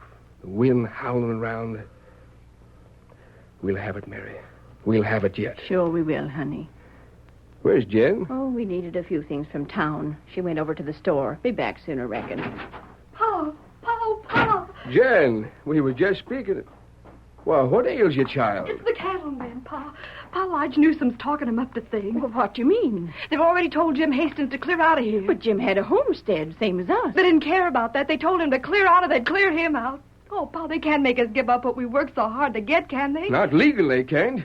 By Juniper, we ain't going to go. Who is it? Oh. What's the matter, Dan? Boss, I aim to pull stakes. What? I figure I ain't cut out for farming, Bates. I reckon I'll ride west. You can't leave me now, Dan. What's the trouble? Ain't the pay enough? It ain't the pay, Bates. Anyhow, you couldn't pay more if you wanted to. I'm just pulling out, that's all. Now, Daniel... I know the trouble. You're scared. You're afraid there might be a fight. Well, You're yellow. Maybe so, Miss Jen. Maybe that's it. You're leaving because you're afraid of Lige Newsom. Is that it, Daniel? Oh, maybe so. Why, you ornery yeller pup. You ain't Bates, no... I don't hanker to push up the sod at my age. Country around here has always been cow country, and the cowmen don't like the homestead. But why not? We ain't using up much land. There's a plenty land on all sides for rain. I figure this should all be open range. But the government... Men like Newsom cleared this country of redskins and made it safe, and they don't care for the government any more than they did for the redskins. That's the story, Bates. Oh, Hush, Jim. I figure they fought redskins to hold their cow land. They've got to fight the new homesteading laws, the homesteaders, and the government to keep it, they'll do that. That's what Newsom was telling the men in town. They'll be fighting, Bates, and shooting. Likely some blood will be shed. I don't want to be in on it, that's all, so I'm riding. All right, Daniel. Nothing I can say will change your mind? Nothing. Ben, you can't handle it alone. I've got to. Dan was the only man around I could get to help me work the farm. Now he's gone, I'll work it alone. I'll finish up that fence to start with. What's that? Some horses coming here. I'll go and... See here, what's the meaning of it? Come to have a few words with you, Bates. Lige Newsom, you get out of here. We don't want you round... Downright sorry, Miss Jen. We come to speak to your old man. Looks like you already spoke to the hired man. Dan? Well, yes, we did. So you chased him while you're overgrown bully Mrs. and... Bates, what we got to say is for Ben. Well? We don't hanker for trouble, Bates. We'd hate like sin to have to show violence. But you can't fence land around here. Who can? Nobody. We don't stand for it. If I don't fence it, your cattle will be running all over my crop. Can't be helped, Bates. That fence you're building will have to come down. You got water on your land. What of it? There's a plenty of water all around. The cattle on the range have been using your water holes for a good many years.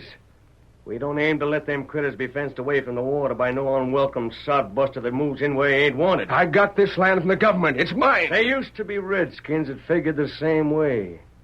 We chase them, Bates, and we'll chase you. Now, will you take down that fence, or will I? I'm hanged if I'm take her down. I know my rights. Steve, open that there door and tell the boys to take the fence down. If they want to use the split rails for firewood, they're welcome to them. You can't do that. Sorry, miss. We gotta watch out for our own interests. You take that fence down. You so much as touch a hand to it, and I'll start shooting. Rip down the fence, boys. Rip it down. Ben, no. No, don't. Put that gun down, Bates. I won't do it. Now get and leave me alone. I just put it down. Oh, please, don't start nothing you can't finish. You're ripping down my fence. You can't. I won't stand for it. Ben. You shot Pa. Oh, Pa. Pa, you hurt bad. You better fix that wound. When he comes to, tell him the next time he threatens me, I'll shoot to kill. Come on, boys. Jen, is he hit bad? I don't know, Ma. I don't think so. Ornery skunks. Oh, Ben, thank goodness you're alive. Drilled me. Laid me up for days. Can't work now. Crops will be gone. Ate up by cattle. Tromped down. Never mind the crops, Ben. Just get well and admit when you're up against something you can't lick. Place we'd call our own. Fence to mark her out. Cow, chickens.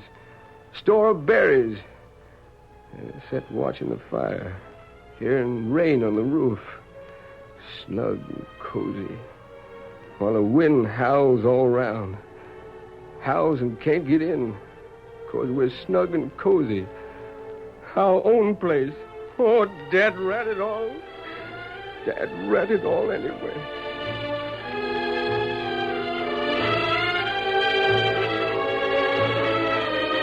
From the top of a distant rise, the Lone Ranger and Tonto could see the activity on the farm.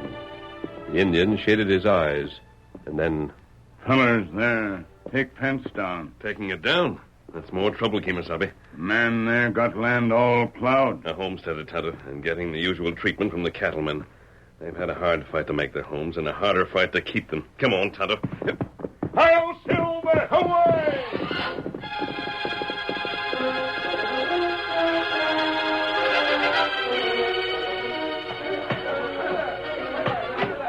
Do more than take the fence down, boys.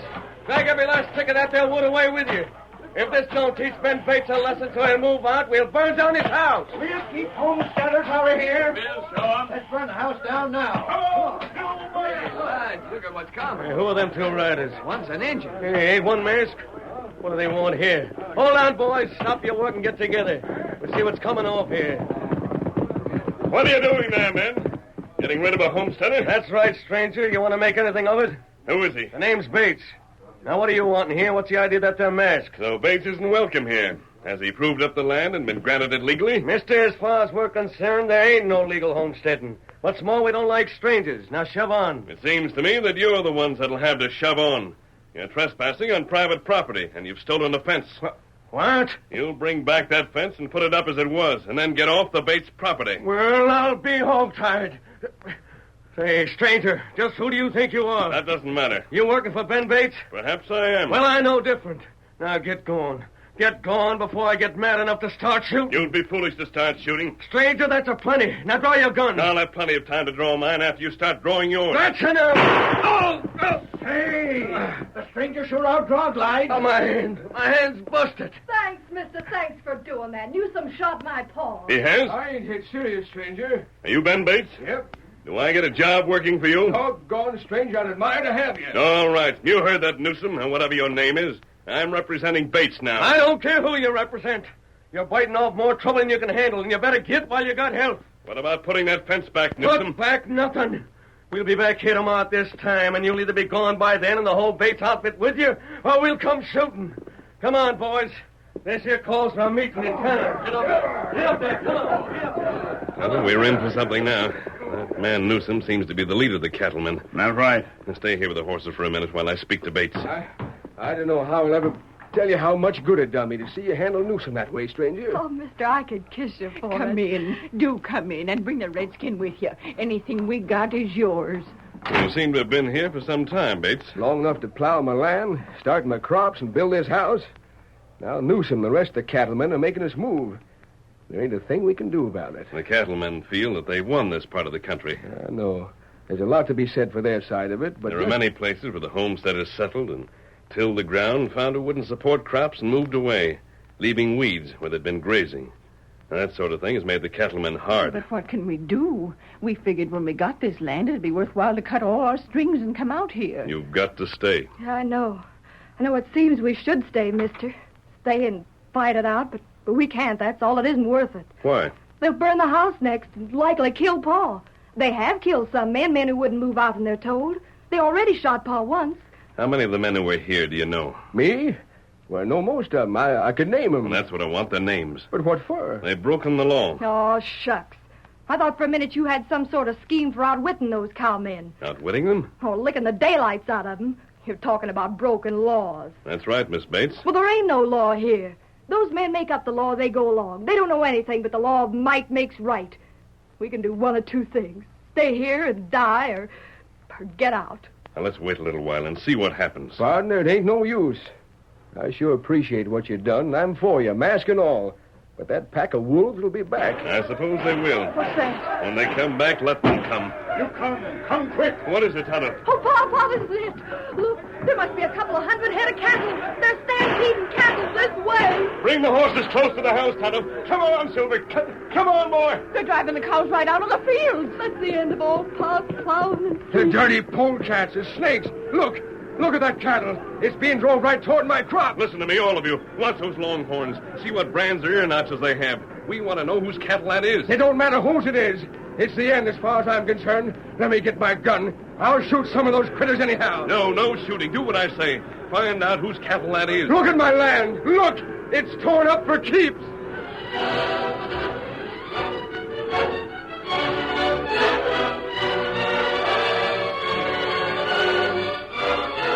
The curtain falls on the first act of our Lone Ranger story. Before the next exciting scenes, please permit us to pause for just a few moments.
Now to continue our story.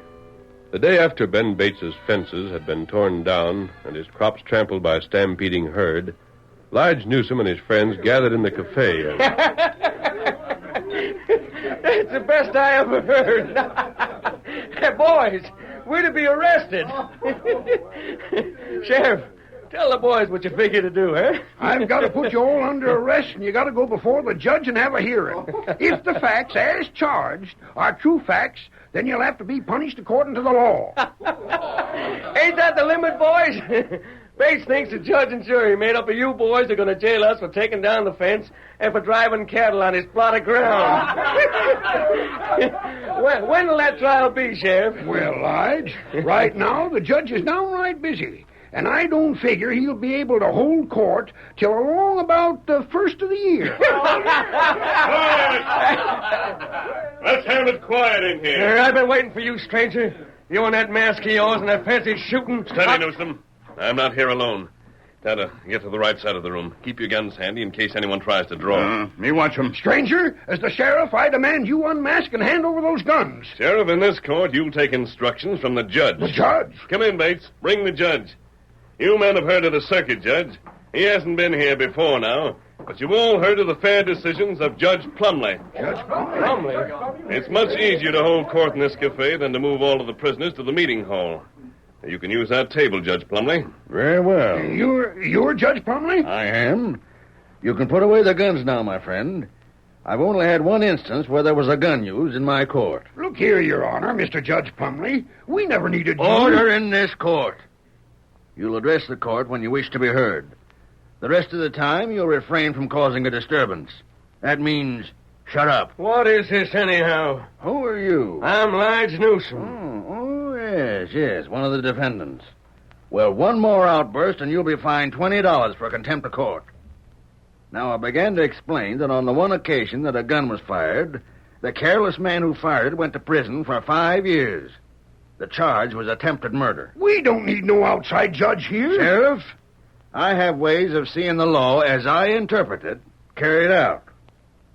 The masked man who wrote for me last night explained something of the situation in this community. I had enough of this. Throw Plumley out. Newsom, I fine you $20 for contempt of court. Well, you just try and make me pay it. Bring in my deputies. Come on, boys. Hey, who are them fellas? 5 of the toughest, hardest, biggest men I've seen. Now, look at here, They George. can shoot straight with either hand, Newsom. And if you prefer to argue it with fists, they'll be very glad to oblige. $20 is the fine, boys. $20. What about it? I'll pay. I'll pay. Now we will proceed with the trial. Sheriff, produce the defendants. Yes, sir. Lige Newsom? Now, look here. Step up here. I want all here to line up so I can see you. Call out the rest of the names, Sheriff. If any of the defendants are not here, get 'em. Bat Benson, Bob Swan, Keith Logan. Judge Plumley's reputation as a fair and impartial judge had spread throughout the West, and it was well known that his verdicts were always enforced, in one way or another. At last, all the defendants stood before him. There's a lot of them, Your Honor. Well, you don't look like vicious men. You don't even look dishonest. As a matter of fact, you look to me like the sort of men I'd like to know. Judge, they ain't You never be quiet, Sheriff. Now then, the charge against you is trespass. Also, the charge is made that you willfully and knowingly committed larceny in the theft of fencing. Do you deny these charges? Then you admit they're true? Newsom, you seem to be the leader of these men. Did you or did you not steal Ben Bates' fence? Can I speak for nothing this time? Speak. Well, Judge Plumley, we took the fence, sure we did. And if it's a crime to drive cows over Bates' crops, I reckon we done that, too. But doggone it all, he and the rest of the homesteaders are spoiling the range. Why? Why? Well, they just are. Well, the fact is you've broken the law and you're going to be punished for it. I could fine you, but none of you can afford fines as heavy as I demand. I could jail you. But while you were in jail, your ranches would run wild and soon be worthless for lack of care. In a couple of days? Oh, you'd be in jail for some time. You see, you've broken a lot of laws, and I can jail you for the maximum term on each of the laws you've broken. I think you'd spend about 10 years in jail. 10 years? Oh, yes, Newsom. 10 years. You men haven't learned much about laws, have you? But don't worry, I'm not jailing you, because I feel you deserve a chance to undo the things you've done. I'm going to give you 2 weeks. In that time, you'll rebuild the fence you tore down, you'll replow the Bates land, you'll cultivate it, work the ground up properly, and plant new seeds. There's still time for crops to be raised, and you'll raise them. Us help that sodbuster? Not on your life. $20 fine for contempt of court. Hang it all, this ain't fair. Make it $40. $40. Hand it over. No, this ain't fair. Oh, take him into the back room for the collection. Good. Let's go. Hey, let me down. Let me down. I'll walk you busting my ribs. Let me down, I tell you. Quiet, please. Ow! Gosh. What a nuisance. Odd how long it takes some men to learn. Open that door, won't you, Sheriff? Newsom's across his knee. Get up, will you? Lay off of me. Let me go. I'll pay the doggone fine. Spanking him like you would a kid. That sure'll take lines down a peg. Close the door, Sheriff. I think the fine will be paid. Now, you've heard the sentence of this court. I'll expect to find the Bates farm in good condition when I return in 2 weeks. Or does someone want to argue that point?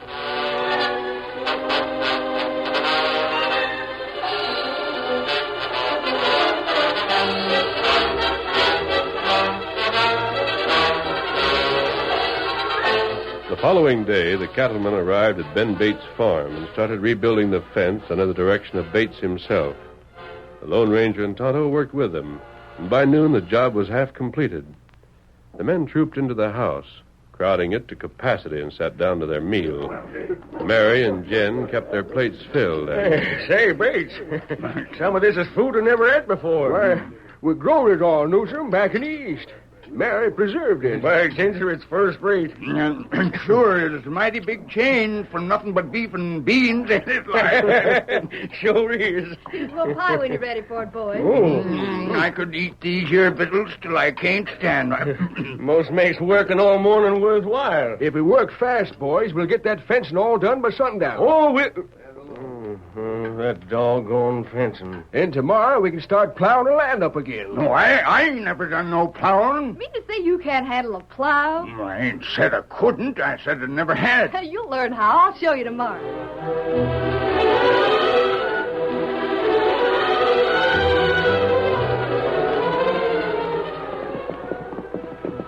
Sakes, Pete, you ought to be ashamed. Look at Lige Newsom handle that plow. I bet 2 bits I can make a straighter furrow than any one of you. You can't outplow my paw, and he's twice your age. No, well, give me that thing. Hey, now, take your turn with that machine, Lige. Stand back and watch me.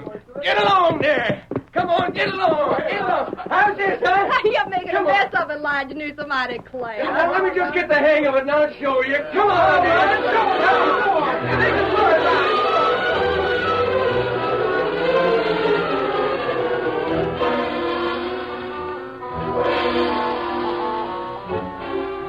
As the men acquired skill, they became more proud of their work. And on the evening of the 4th day, the Lone Ranger spoke to Tonto. Tonto, I think those men are getting the spirit. Them work plenty hard now. It's time for you to ride, Kimasabi. Bring the friends we talked about. It'll take you about 3 days to get back here. Tonto, get back soon. All right. And when you come, stop at the cottonwoods and watch. If you see that Silver's saddled and bridled, you'll know the time has come to make our test. Otherwise, if Silver isn't saddled, camp in the woods with your friends and wait. Tonto, do it. Now, ride. Get him up, Scout.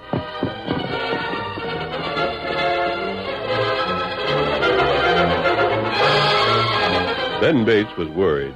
He voiced his apprehension to his wife and daughter at the same time that Tonto rode away. Pa, don't worry about it. As long as that masked friend of ours is here, I reckon things will be all right. But when he's gone... Well, what? That's when Newsom and the rest will get even. They ain't going to do all that work for nothing. Pa, for some reason or other, I feel that the masked man is going to fix things for us permanent. Can't do it, Jen. You got to admit that the men that have been working have done a fine job of it. So far. But they don't want to go to jail. That's the only reason. You wait till after the judge has been here and gone, then see what they do.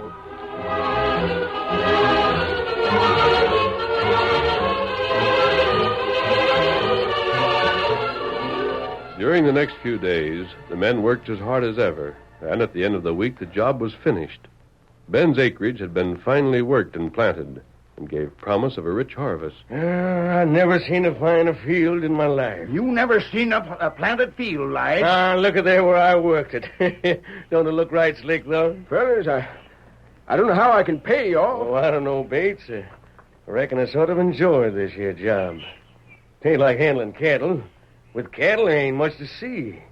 With this, a man can look out and watch things grow and figure they're growing because he made it so. And there's no reason for you men to stay around now. The job's done. Bates, I'm going to be leaving myself in a little while. Jen would sure admire to have you stay here, partner. I'm sorry, Bates. There's something I want to do here. Let me open this gate in the fence. For what? We've cut off an old Indian trail. You see those red men coming? Ain't one your friend? That's right. They're heading west. If we don't let them through this field, they'll have to ride away around the farm. A couple of miles further for them. Now, hold on, mister. Won't the horse's hoofs sink into that there soft ground we turned and worked? Oh, they won't hurt it. The seeds haven't sprouted yet. 1 minute, Tonto. We'll have the gate open for you.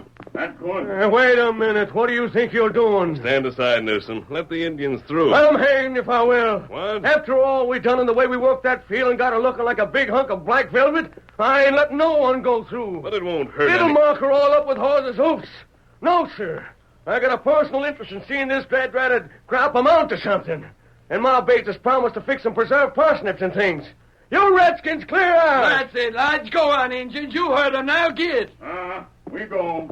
You'll do, men. Now, you've learned to share Ben's feeling for his land. And from now on, you'll respect his rights and property. You're sure of that? If I wasn't sure, I'd stay here until I was. But I'm not staying. Hail, Silver! Away!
The story you have just heard is a copyrighted feature of the Lone Ranger Incorporated.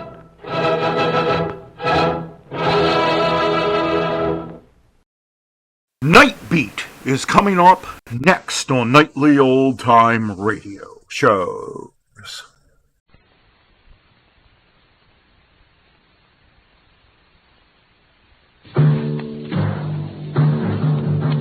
Night Beat.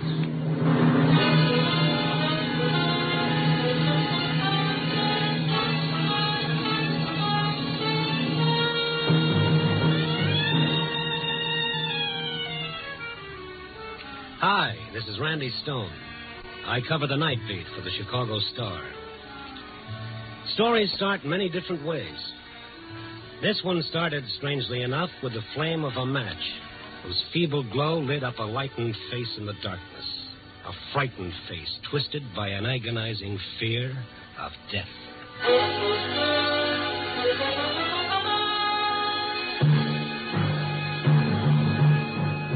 Night Beat, starring Frank Lovejoy as Randy Stone.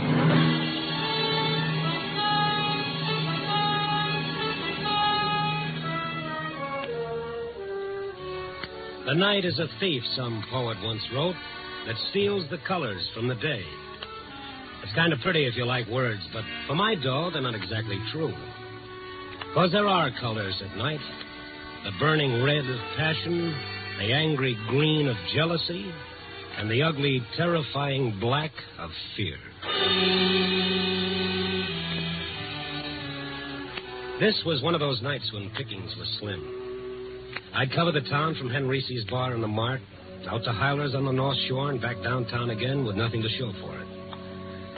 I was taking a shortcut through Lincoln Park to pick up my car. At that time of night, the park was pretty deserted, except for this girl walking up ahead of me. Not a bad silhouette, I might add, against the distant light. We were about halfway through the park when suddenly she stopped and threw herself onto a bench at the side of the path. There was something almost desperate about the way she did it. I ran up to her. Excuse me, are you all right? Yes, I'm all right. Well, I thought maybe you were sick or something. I told you I'm all right. Now, will you please let me alone? Oh, now look, lady, it's not what you think.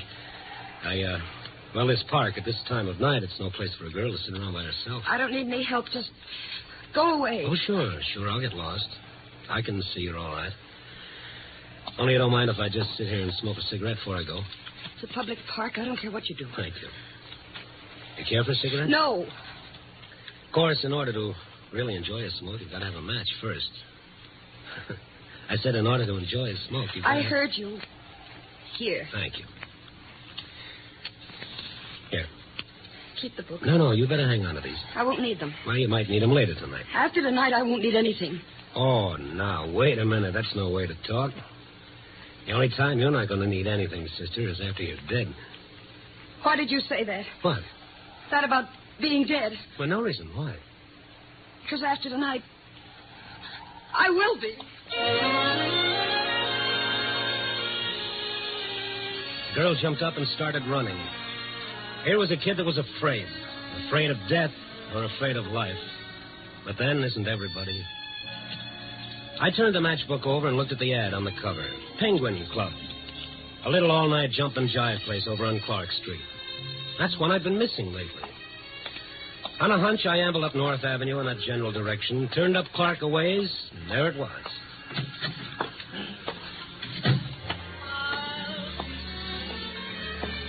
It was good to get inside out of that wind. Check your hat and coat, mister? No, thanks. I'm just looking around. Can I get you a table? It's almost the end of the floor show. Now, anywhere in the back will be all right. Okay. The hat check girl, hostess, or whatever she was, walked me through the bar to the edge of the main room. And then I stopped and really did a take. Out in the middle of the dance floor, under a little baby spot, singing in front of a 5-piece band, was Little Miss Desperate from the park.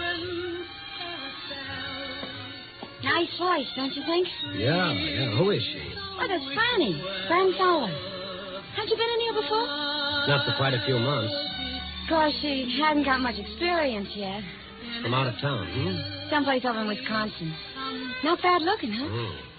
In everything. Hey, what's wrong with her? Gee, I don't know. I can't. Well, how do you like that? Come on, folks, come on. Let's give the little girl a great big hand.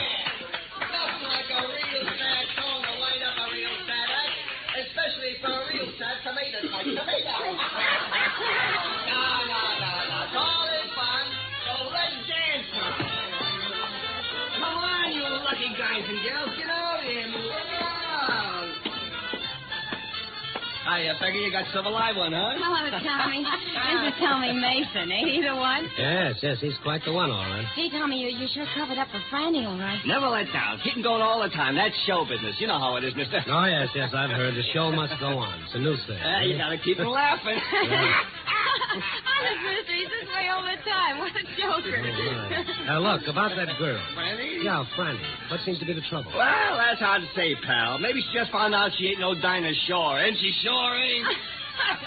Tommy, you kill me. Seriously, fella, why would a girl break out that way in the middle of her number and start to cry? Could be she got a cinder in her eye. But just to make sure, I'll go ask her. See you later, Tommy.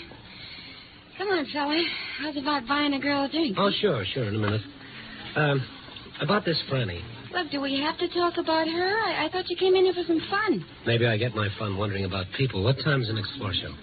Next one's at 2, then 4. Oh, they're not kidding about this all-night business. And still another one at daylight. She's singing all of them? How should I know? She missed most of the 12 o'clock show. Just got here for that last number. Any idea where she lives? The rooming house down on Erie Street. No, the number? 391. You know you ask an awful lot of questions.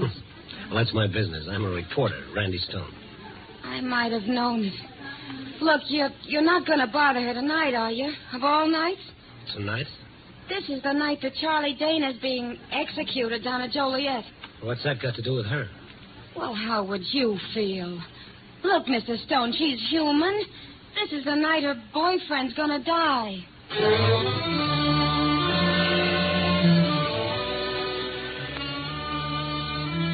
I went up to the front of the bar to a phone booth and called the paper. There was something about this in the back of my mind somewhere. Something I ought to remember, but couldn't. I had the girl on the board put me through to Gabby in the library. Library? Oh, hello, Gabby. This is Randy. Yeah, Randy? What have you got on the Charlie Dana case? Still a little early, Randy. Execution's not set until 1:30. No, I mean old stuff. Oh, I got the file right here, Randy. Dug it out earlier for background. Good. Anything on a girl named Fran Fowler? Yeah, let's see. Charlie Dana, small-time gambler, killed a guy named Tonelli. Oh, yes. I remember that. A gambling beef. Execution originally set for November, but he got a couple of months stay. Oh, here she is, Fran Fowler. Singer in a nightclub. Was supposed to be his alibi, but the DA blew her up in the witness stand. She admitted she wasn't positive about when she'd been out with the guy. Oh, yeah, that was it. I knew it was something. Anything more? Oh, details, Randy, details. Okay, Gabby, thanks. I'll catch up with you. Oh, Mason. Excuse me, were you waiting to use the phone? No, I was waiting to talk to you. Why, certainly, but this time, no jokes, if you don't mind. I'm expecting a headache. You're not funny, Stone. Who are you talking to? Isn't that kind of my business? Peggy says you're a reporter. Yes, of a sort. You were asking about Fran, where she lived? That's right. You gotta let her alone, see? You printed enough about her. Just a minute, Mason. Those are my lapels that you're hanging on to. Peggy shouldn't have given you Fran's address. I don't want you bothering her. I said let go of my lapels, funny man, or something's liable to explode in your face. Now, you stay out of my way, or I'll ruffle that shiny hair. Where you going? See about a cinder in a lady's eye. You're not going to see her. I won't let you. Can't you see this whole thing's driving her crazy? Tommy, believe me, I'm not interested in harming her or anyone. I'm just a guy trying to do a job. Now, if you'll step out of my way... You're not going there. I won't let you. I won't let Dolly, you. that's your last point.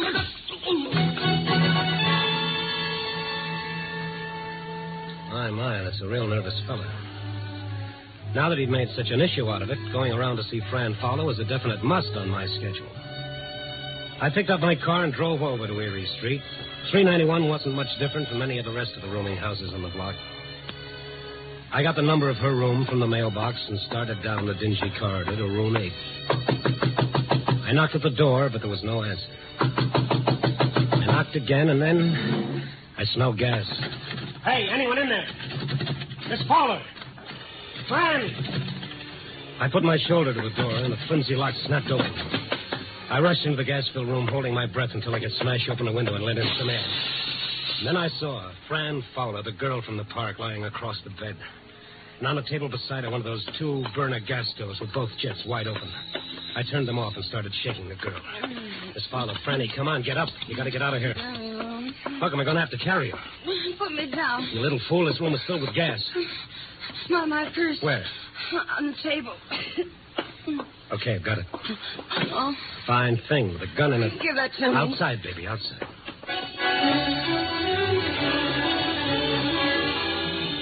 It was 6 seconds flat when we hit the sidewalk in the fresh air.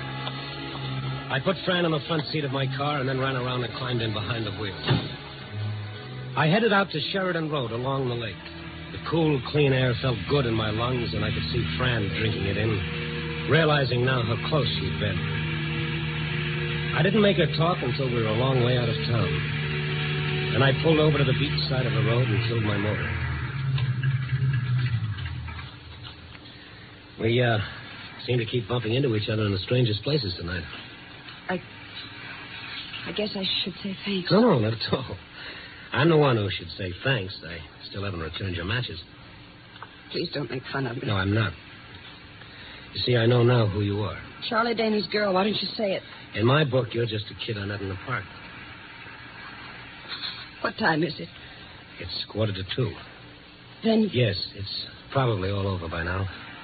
Like me to turn on the radio? And... No, I don't want to hear about it. You must love him an awful lot. Love him? I despise him. But still you were willing to alibi for him on a murder charge? I wasn't. I told him I wasn't sure of the time I was out with him, but he made me say it was the exact hour when the man was killed. Didn't you realize you might have been perjuring yourself? I didn't lie. I just didn't remember. It might have been like he said. When you're not sure, what else can you do? Yeah. How'd you happen to get mixed up with him? I didn't know anybody when I first came here. I was lonesome. And he was nice to you. He was. A lot more decent than most of the men who want to take you out when you're working in a club. And why do you hate him now? I didn't know what he did. A lot of people gamble. I didn't think too much about it. Then we got to going out evenings, doing shows at the club on my nights off. And the killing happened when you and he were supposed to have been out someplace together? That's what he said.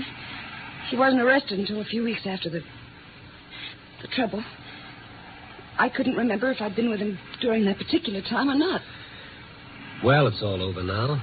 You did what you had to. That's about all any of us can do. But you got to forget about it. Put it out of your mind. There's nothing more to worry about. Oh, that's just it. You don't understand. There is. What are you talking about? He promised. He promised, and I know he'll keep his promise. Promised what? I want to see him in prison. In the death house? I had to. I wanted him to understand, but he said I tricked him. What, by telling the truth on the witness stand? He said I double-crossed him. But now he didn't care. Why would he say that? He said he didn't care because the night he died, I would die. And I'm afraid.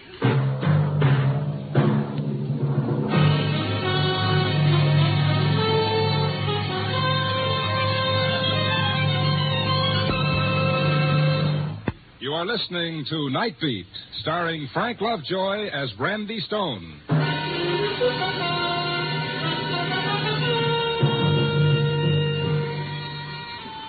This was real. This was no act.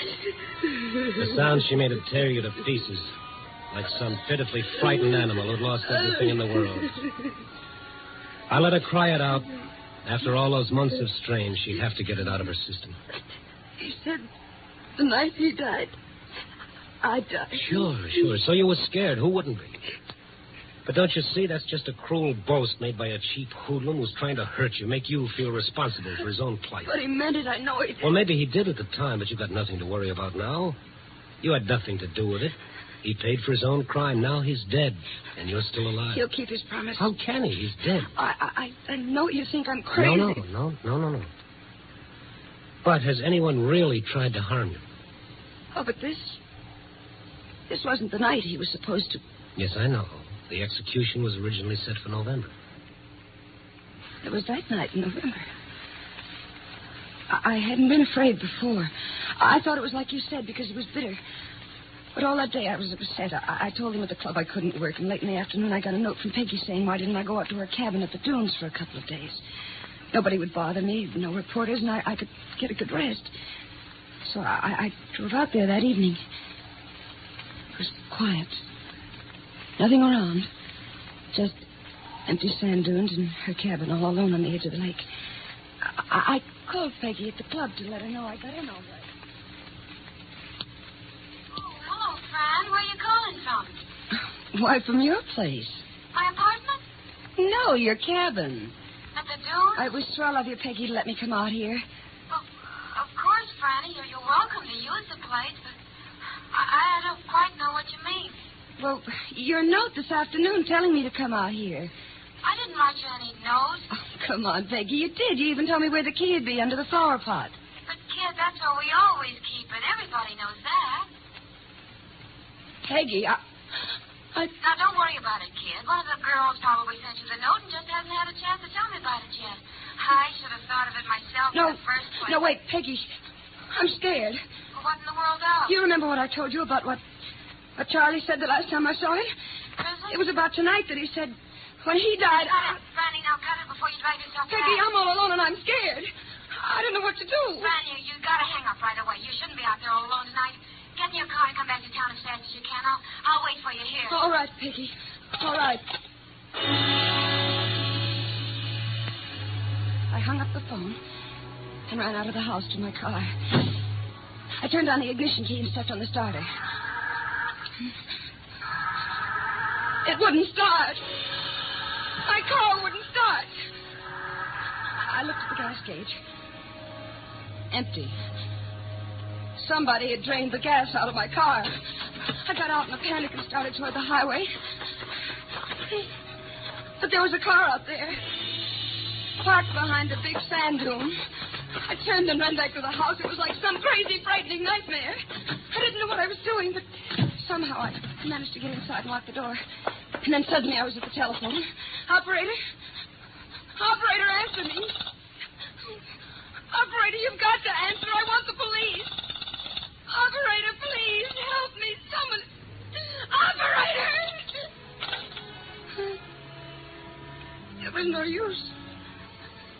man was dead.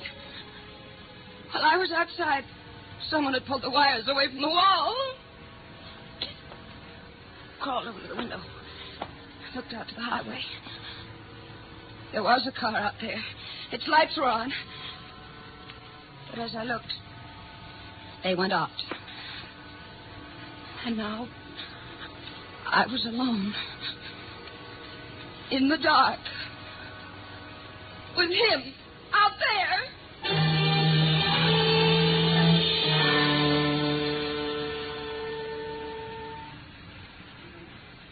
I must have passed out. When I came to, it was morning, and Peggy was there. She and Tommy had driven out after the club closed to find me. But you see, you didn't die that night. But neither did he. Could have been your imagination, you know, this man in the car. No. The news about this day of execution was on the radio. The man in the car must have heard it and gone away. Did you call the police? They didn't believe me. Just because I'm a nightclub singer, they said I was trying to get publicity. How about the car not starting and the telephone being dead? According to them, my car was just out of gas, and I must have pulled the telephone wires off the wall myself. In the panic you were in, you could have. But I didn't. I tell you, I didn't. All right. Anyway, it's tonight that we're concerned with. I don't know what to do. I just don't know what to do. Well, if it's true, this fear you have, you've got to find it out tonight. If you don't, it'll haunt you the rest of your life. Oh, I know, but how? You've got to go back to your room. Oh, no, I'm afraid. I'll be with you. Still got your gun, remember? By the way, what were you going to do with that? I didn't have the nerve to use it. Even on myself. Well, if anything is going to happen, it'll happen tonight. Not tomorrow or any time after that, but tonight. We'll go back to your place now and wait until it's daylight.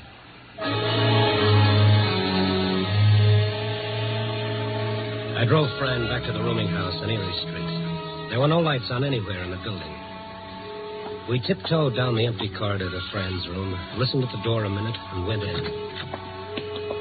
The door closed all right, but it wouldn't lock. I must have sprung it when I forced the door.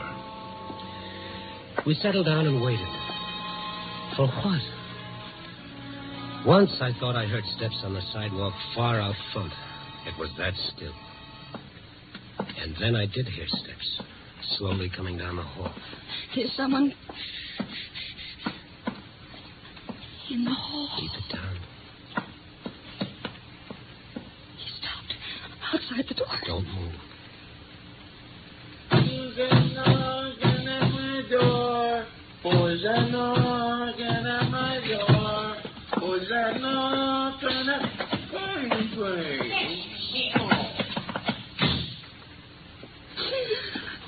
Okay. Go ahead, kid. Go ahead. You got it coming.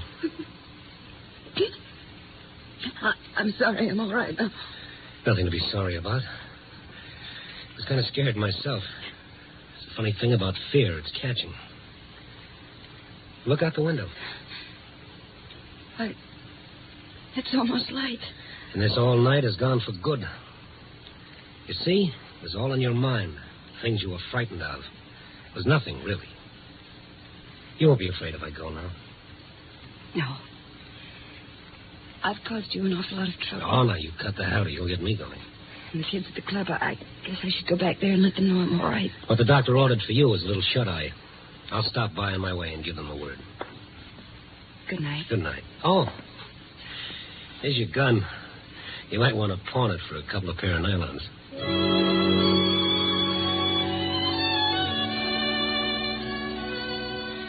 Yes, a real nice tomato-type tomato, as the funny man at the club would say. On the way over, I got thinking about him and that girl, Peggy. Come to think of it, that was one point Fran had forgotten to clear up for me about the note that sent her out to Peggy's cabin at the dunes that night. Yeah, my mind wouldn't let go of that. When I got to the club, it was daylight, and they were folding up the joint, and Peggy was sitting alone at the bar. Well, you got a nerve coming back here after... How's your boyfriend? He's not my boyfriend. It's a figure of speech. Where is he? He just left. Okay, I'll settle for you. If you don't mind, it's a little late for small talk, mister. Okay, I'll give it to you fast. It's about that note you wrote to Fran Fowler last November on the night Charlie Dana was supposed to die. What note? A little late for small talk, remember? I don't know what you're talking about. You don't know anything about a note inviting Fran to stay out at your place at the dunes? I told her. I didn't know who wrote it. Or were you telling the truth? Yes, I was. Okay, maybe you were. But you found out later who wrote it, didn't you? No, Now tell me the truth. Or would you rather tell the police? All right. I did find out, but it wasn't like you think. Well, who was it? Tommy Mason. Tommy Mason, the funny man? His idea of a joke, no doubt. A hilarious joke that might have scared a poor kid to death. No, you're wrong. It wasn't a joke. Well, then why? Why did he do it? Because he's in love with her. He made me swear I wouldn't tell her. He wanted to wait until the time when she needed him, and then he'd tell her himself. Until she needed him? How was he going to make her need him? Use a condemned murderer's empty threat to frighten her out of her sanity so she'd need him? Is he crazy? He is where Fran's concerned. Where is he? I don't know. He's been like a maniac all night since you left here. After every show, he's gone over to Fran's place looking for her. He's crazy jealous. Jealous of whom? Of you. He thought she was with you. But what if she were? This was the night. He was sure she would need him, and instead she turned to you. Don't you see? Yes, I do now. Thanks. It was only about a half mile to Fran's, but it seemed more like 20 miles until I turned off Clark up Erie Street and slammed into the curb. There was no one on the street. I was hoping he'd walk and I'd pass him on the way, but there was no one. I ran down the narrow hall, not daring to think what I'd find, and I flung open the door. Are you alone? Well, you're frightened. Are you alone? Well, yes, I've been sitting here since you left. I'm too tired to undress. Come on, let's get out of here. Grab your coat. But Never mind. I'll tell you on the way. I shoved Fran out the door, and we started cautiously back down the hall. We got about halfway when I grabbed her arm. The front door was opening slowly, and a man made a dark silhouette against the gray light of the dawn. It was the funny man. The man with the slick, shiny hair and a permanent smile and the fast jokes. Only the smile was gone, and he had a gun in his hand. Keep coming. Keep coming. We started towards him slowly. Tommy, it was you? You who were going to kill me? You didn't know. You didn't know that I had a heart, too, just like Charlie Dana did. Tommy, you never told me. You never let me. You didn't need me. You would have laughed at me like you laughed at my jokes. It couldn't have been you at the dunes that night. I followed you out there. And then drove back to the club. No, Tommy, no. You were lonesome, but you didn't need me. You needed Charlie Dana. I thought if you were afraid you'd need me, and then you were afraid, but still you didn't need me. But I'd make you need me. I'd make you. Step by step, we moved closer. Keep coming. I could see his face twisted with jealousy and hate, his eyes wild, as though a spark might make him explode. And tonight, when you were afraid and should have needed me, you didn't. You turned to him. Tommy, please. But now you need me. Now that I have my finger on this trigger, you need me more than you've ever needed anyone in your life. You need me. You need me, Franny. You need me.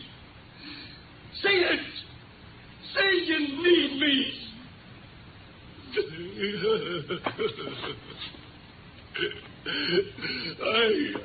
I can't shoot.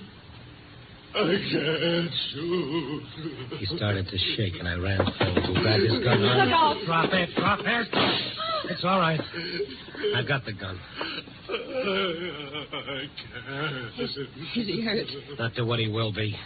Get up, funny man. No. Don't be too hard on him. He didn't realize.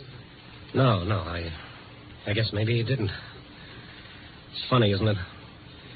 You never really know what's going on in some of the best combed heads.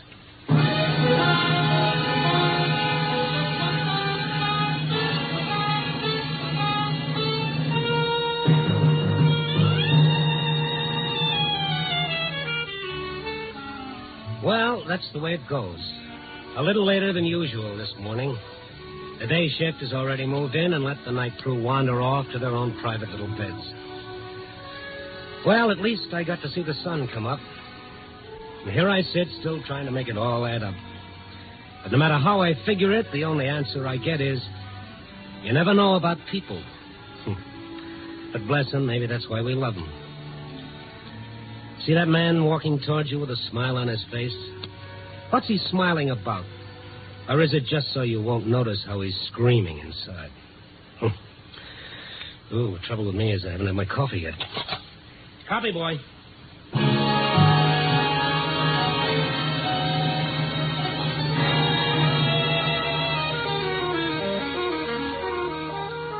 Night Beat, a dramatic series, stars Frank Lovejoy as Randy Stone. Night Beat is edited by Larry Marcus and directed by Warren Lewis. Music by Frank Worth. The part of Fran was played by Joan Banks. Paul Dubov played Tommy. Others in the cast were Georgia Ellis, Ken Christie, and Carol Richards. Frank Lovejoy will next be seen in Milton Sperling's production Rock Bottom, released by Warner Brothers. Throughout the week, NBC brings you the best adventure mystery dramas on the air. You will hear action-packed, fast-moving plots to hold your interest right up to the smashing climax on such thrilling programs as Big Town, Mr. District Attorney, The Big Story, and Dragnet, every week on most of these NBC stations. On Dragnet, you'll hear documented cases from the Los Angeles police files. The Big Story brings you true tales from the front pages of America's newspapers. Mr. District Attorney, the champion of the people, takes you through an exciting episode in the conviction of a criminal. And tomorrow night on Big Town, you'll hear crusading editor Steve Wilson crack down on the forces of evil. For the best high-tension dramas, hear NBC's great mystery and adventure programs.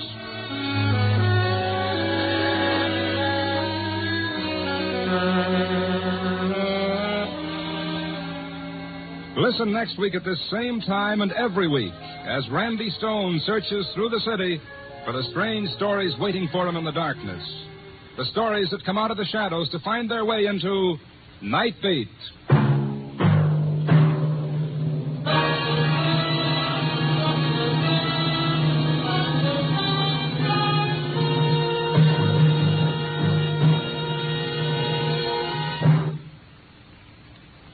Now, stay tuned for Brian Donlevy as a soldier of fortune on dangerous assignment on NBC. Up next on Nightly Old-Time Radio Shows, enjoy the adventures of Nick Carter, Master Detective.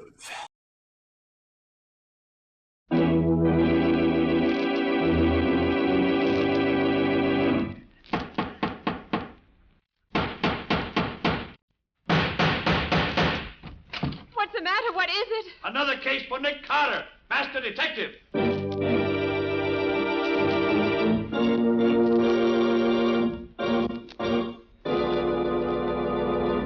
Yes, it's another case for that most famous of all manhunters, the detective whose ability at solving crime is unequaled in the history of detective fiction, Nick Carter, Master Detective. Tonight's curious adventure... The body on the slab. For Nick Carter and the mystery of the missing husband.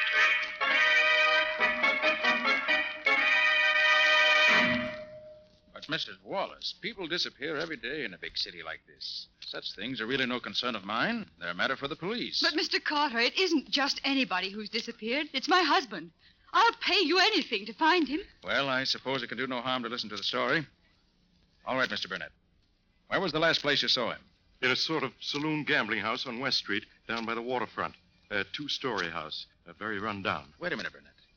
That wouldn't be the place that's run by a one-legged soldier they call Bill. Oh, so you know it, do you? Certainly do. By reputation, at least. Here. I want you to look at this picture. You recognize it? Yes, that's the place I'm talking about. I thought so. Mrs. Wallace, I'll take the case. Oh, Mr. Carter, I knew you would. Yes, I have a score to settle with that old rat with a wooden leg, and this may be my chance to do it. All right, Mr. Burnett. Let me have all the details. Well, Vernon, that's Vernon Wallace, my friend. Vernon and I had been making a night of it, and we ended up at this Bill's place. How did you happen to go there? Well, Vernon had heard that it was a great place for a fast poker game, and he was determined to try it. I'd heard it was a pretty tough place, and I attempted to talk him out of it, but I couldn't do it. So about 1:30 or 2 o'clock this morning, we went down there. We were the only ones there.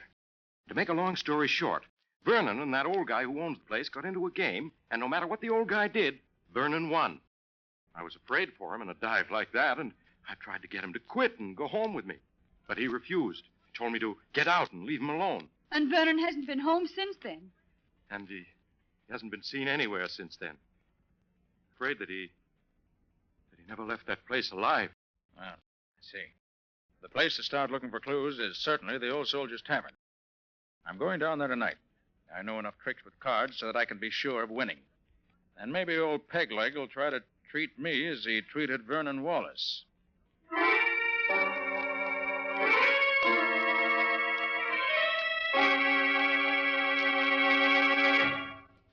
Well, stranger, I gotta admit I'm licked. You broke the bank. Yes, luck's been with me ever since I sat down here. Well, it's getting late. I've got to be getting home. How about a drink before you go, stranger? You'll not refuse me that. Why, no. I'll have a drink with you. But only one. Sure. One'll be okay. Hey, Mike, 2 beers and make it snappy. Yeah, coming up. You won all my money tonight, stranger, but I don't harbor no ill feelings. Nice of you. You won fair and square, and that's all there is to it. Here's your beer. Here you are, stranger. Drink hearty. Excuse me, stranger. I'll be back before you can shake a stick. Well, that's all right. I'll enjoy my drink while you're gone.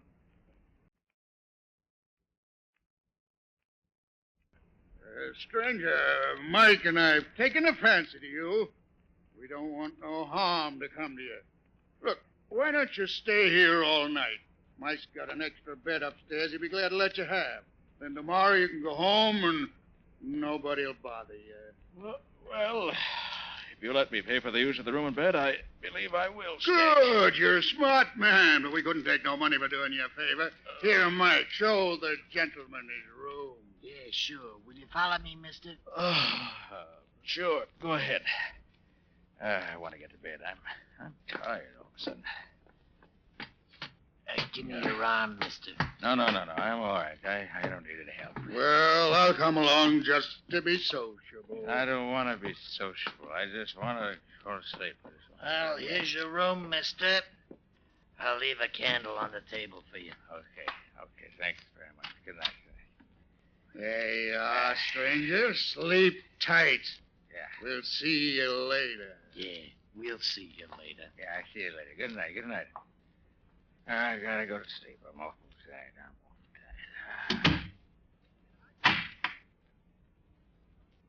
Well, got myself into this easy enough.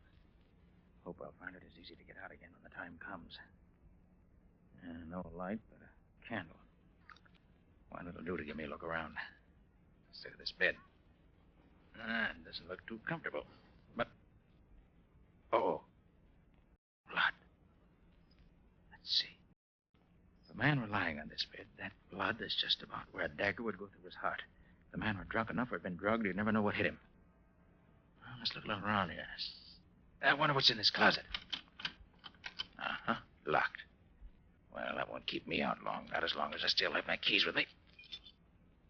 Try this one. Nope. This one does it. Well, this is interesting. Old clothes. Here's a vest with blood on it. And here's a shirt and a jacket. Both of them bloody. Unquestionably, these came from some of the victims. Well, nothing to do now but wait for that one-legged scoundrel and his pal to make the next move. Well, I guess I'll be safe if I merely sit on the edge of the bed now. Oh, yes, I won't need this candle anymore either. Now to wait for them. Oh, there they come. Sorry you get there by the door. He's asleep, all right. I can hear him snoring. Well, with the slug I put in his beer, he'd have to be either sleeping or dead. All right. Easy does it. Is he still asleep? Yeah. You hold this light while I... Get your hands up, both of you. Well, I'll be... And drop that knife you got in your hand, Bill. How can you be awake when we... Really very simple, Bill. Keep those hands up. I just poured that drink you gave me on the floor instead of down my throat. What are you going to do with us? I'm going to turn you over to the police. The evidence of the bloody clothes in the closet and what other evidence they'll undoubtedly find when they search this place, you both should have an interesting time of it. Why don't you kill us now and be done with it?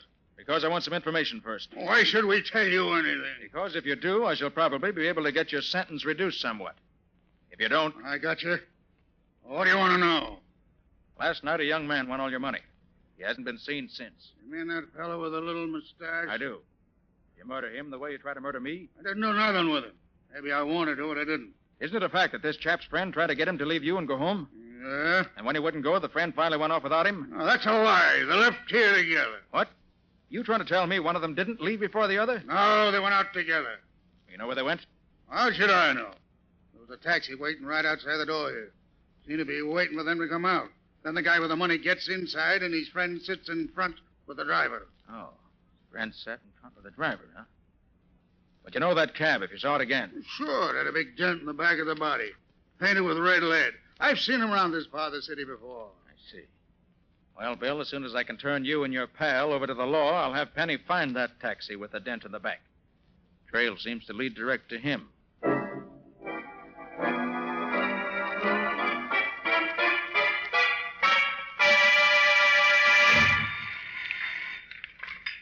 Nick Carter's office. Oh, hello, Patsy. Is Penny there yet? Penny? Who's Penny? Oh, I forgot, Patsy. You were away yesterday when all this happened. Scubby got a rush assignment to cover the Balkan campaign for his paper and had to leave in a boat till it sailed last night. Scubby gone without saying goodbye to me? Well, he couldn't, Patsy. You weren't here. He asked me to do it for him. Oh, Nick, I'm going to miss Scubby. Of course, Patsy, we'll both miss him. But while he's away, I'm having Penny Eagles work on my cases with me in Scubby's place. Who's this Penny Eagles? I never heard of him. Oh, he's an old friend of mine. Very clever fellow. When he was younger, he was an expert forger. How did you happen to get mixed up with him? Well, he was accused of a murder he had nothing to do with, and he had me get him clear. Then he got interested in law enforcement, turned over a new leaf, and has gone straight ever since. You'll like him, Patsy. I hope so. Well, she'll be any minute now. As soon as he shows up, have him call me at Shermore 31222. Shermore 31222. Right. I'll wait here for his call.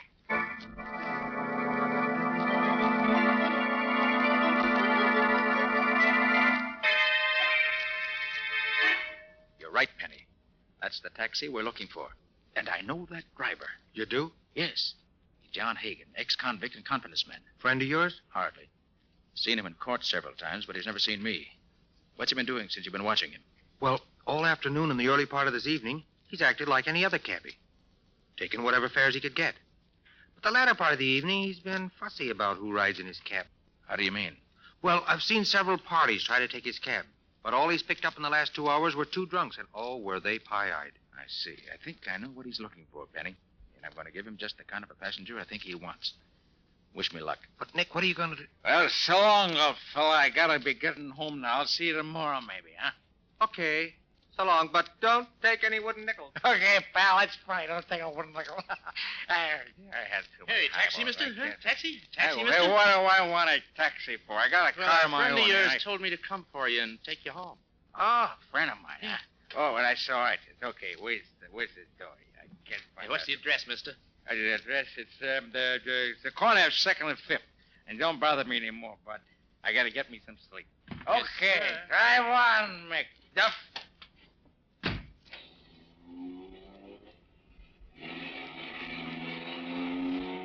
And now where? I'll wager it won't be towards 2nd and 5th. Wait a minute. What's that smell? Perfume? I know. That's ether. So that's the stunt. Picks up drunks who are too far gone to know what's happening, then doses them with just enough ether to put them soundly asleep. Well, it won't happen to me. If I open one of these windows a little bit, that'll keep the air clear. There. Now, Mr. Hagan, the next move is up to you.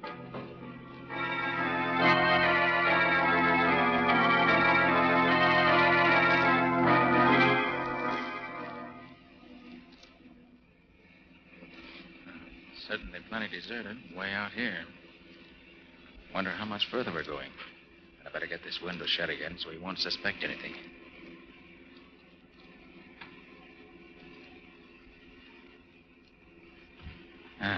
So we're near the end of our journey, huh? Very well, Mr. Hagan. I'm ready for you.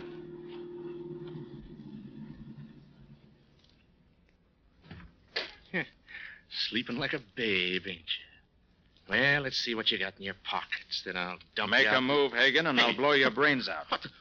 Who the deuce are you? I'm a detective. See this? Oh. Well, What you want with me? I wanted to find out what your scheme was, and I found out. Now I want you to tell me about the man you picked up at Peg Leg Bill's Tavern down on West Street last night about 3 o'clock. I don't know nothing about it. Oh, no? Look, you waited for him outside of Bill's place. He rode in back. His companion rode up front with you. During the ride, you gave him ether through that devilish device you've rigged up in this taxi of yours and made him unconscious. Yeah, if you know all that, why do you ask me, huh? Because there are 2 things I don't know. And if you want to avoid further trouble, my friend, you'll tell me. Now, first, who was the man who rode up front with you? I don't know. No? No. Well, I've done a few odd jobs for him in the past, but I don't know his name. They call him the Captain. He made a deal with me early last night to be outside of Bill's place about 2:30 this morning. Can you describe him? He's sort of an ordinary guy. About my size, maybe. Well, he's kind of good looking if he didn't have a hunk out of one ear. Burnett. Now, what did you do with the man who was in the back? After I quieted him, we took him to a friend of the captain's, other side of town. What was the address to which you took the body? Hey, there wasn't no body. He was just as alive as you or me. Now, he took him to 14 Wanton Place. Left him there. All right. Get back in your cab and drive me to 2nd and 5th. Then I'm through with you, unless you've lied to me. If you have, keep out of my way, or you'll go to jail for life.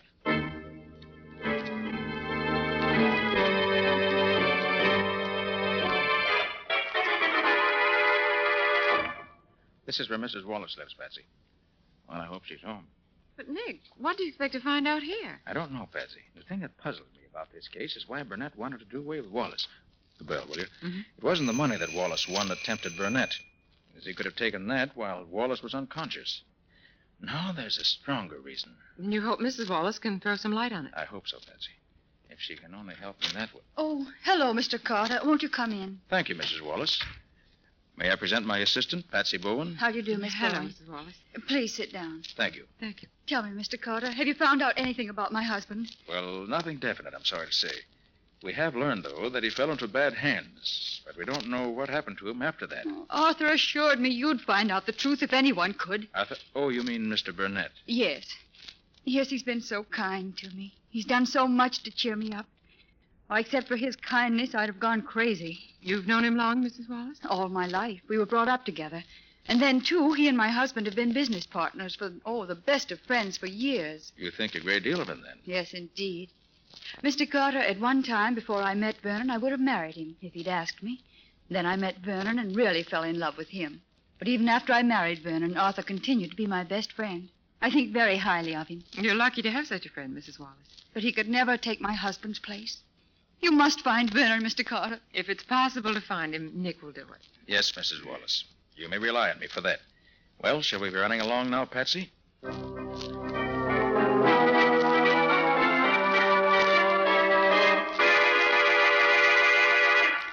Where did you say you're calling from, Penny? I'm at a pay station near the house where Hagen left Wallace that night. It's owned by a queer old character they call the Weasel.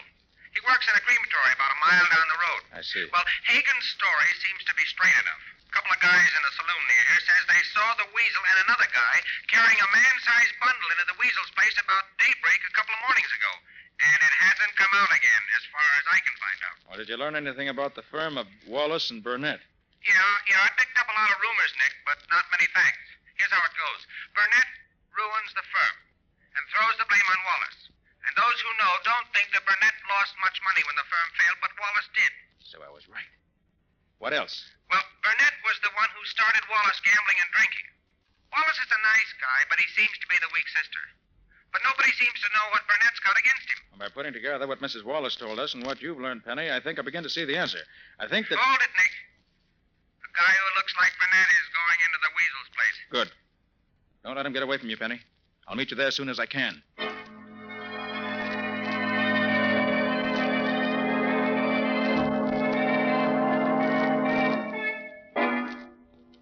Yep. You're right. You're right, Nick. They did bring that casket here to the crematory. I thought they would. But I wish I could get closer and see what they did with it after they carried it inside. Look, Nick. That window over there is open a little. Huh? Maybe we could hear something from there. Good idea, Penny. Come on. But quiet. Yeah. But, Weasel, are you sure they won't be suspicious? Not a chance, Captain. That's why we're doing this tonight. The owners of the crematory are going to make a test of a new heating fixture tomorrow morning. And they told me to have the ovens hot by 10 o'clock. I'm just getting them hot a little ahead of time. What do you use when you make a test like that? Well, they sent me the body of a dead calf. It's over there in the closet. Yeah, but the test we're going to make tonight will be even better, eh, Captain? Yes. How does this thing work? Oh, simple. The body's laid here on this slab and strapped down the way you saw me fix this fella. In the next room, there's a lever attached to the slab.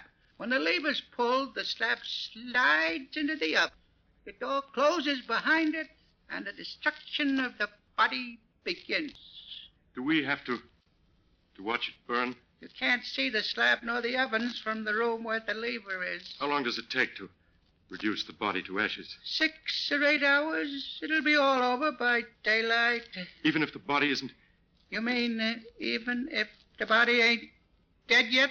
Yes, that's what I mean. And Wallace is still alive. Well, it's a little unusual to cremate a live body, but it works just the same. You'll never know what happened. It'll be all over in an instant. Well, we got nothing more to do here. Might as well go in the next room and wait for the ovens to get hot enough. Then you can pull the lever and slide the body. You mean I have to pull the lever that sends him into... Sure. He's your friend, ain't he? Come on, Penny. There's no time to waste. We have to work fast.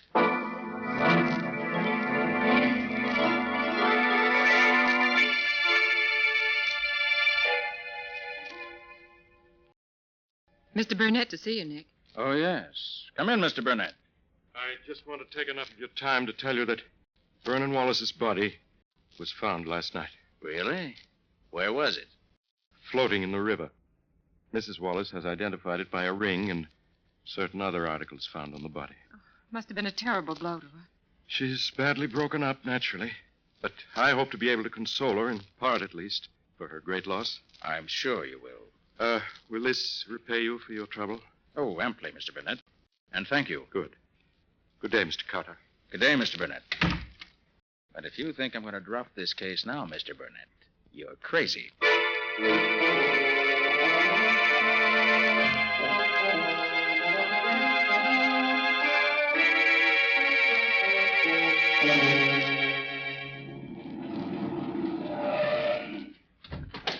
Nick, here I am. Over here. I got here as soon as I could after I got your call, Penny. Brought my new helper, too, as you see. Yeah, so I see. Hi there, helper. Hello, Penny. I hope I'm going to be able to help you and Nick. You'll do all right on this case. Now, what's the dope, Penny? Well, a couple of hours ago, a taxi pulls up in front of Mrs. Wallace's house. Mm-hmm. The driver goes into the house. About 15 minutes later, he comes out again with Mrs. Wallace and her maid. They get in the cab, drive away. With you after him, of course. That's right. Well, they drive around and finally end up way out here. There must have been a couple of guys in the cab when the women got in, because when they got out there, they were both gagged and their hands were tied behind them. Well, they took them in the old house. I found a phone to call you. Did they hurt them? Well, not so far as I could tell. Gee, I wish I could see what they're doing now. I hope they're all right. Oh, Millie, this is terrible. My mouth is still sore from that dirty old cloth they used for a gag. Where do you suppose we are? Oh, I don't know, Mrs. Wallace. I've never been this far from town before. Could you see anything out of the window? Oh, nothing I recognize. Oh, I should have known better than to be fooled by such a simple trick. I might have known that old Mrs. Parker couldn't be so sick she had to see us at once. Why, I saw her only the day before yesterday. No, fooled me all right. I thought... I hope you're comfortable, ladies. We are not. We certainly are not. What's the idea of bringing us here? Well, I'll tell you. The chap says as how he's going to collect some big dough from you two. You mean we're being held for ransom? Yep. Well, how much money do you want? Well, the chap says he won't take less than $50,000.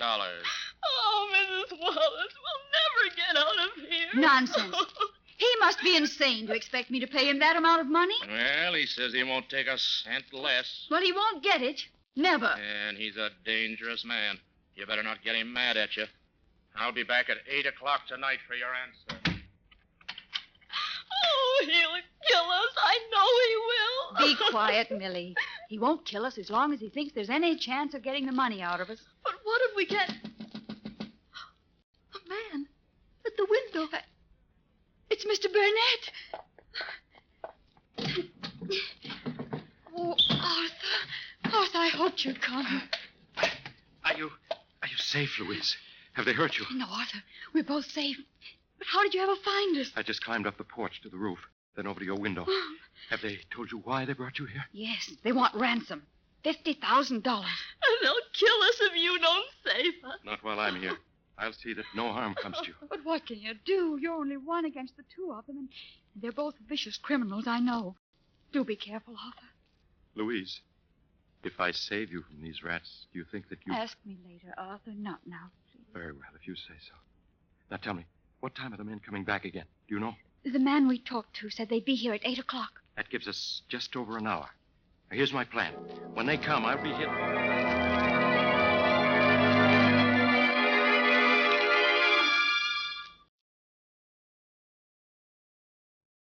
Now, you each know what you're supposed to do, don't you? Sure, Nicky, sure. You know, this ought to be fun. I haven't played cops and robbers since I was a kid. Same here. This should be good. Well, I hope you two aren't disappointed. But you can't tell about these things. So watch your step, both of you.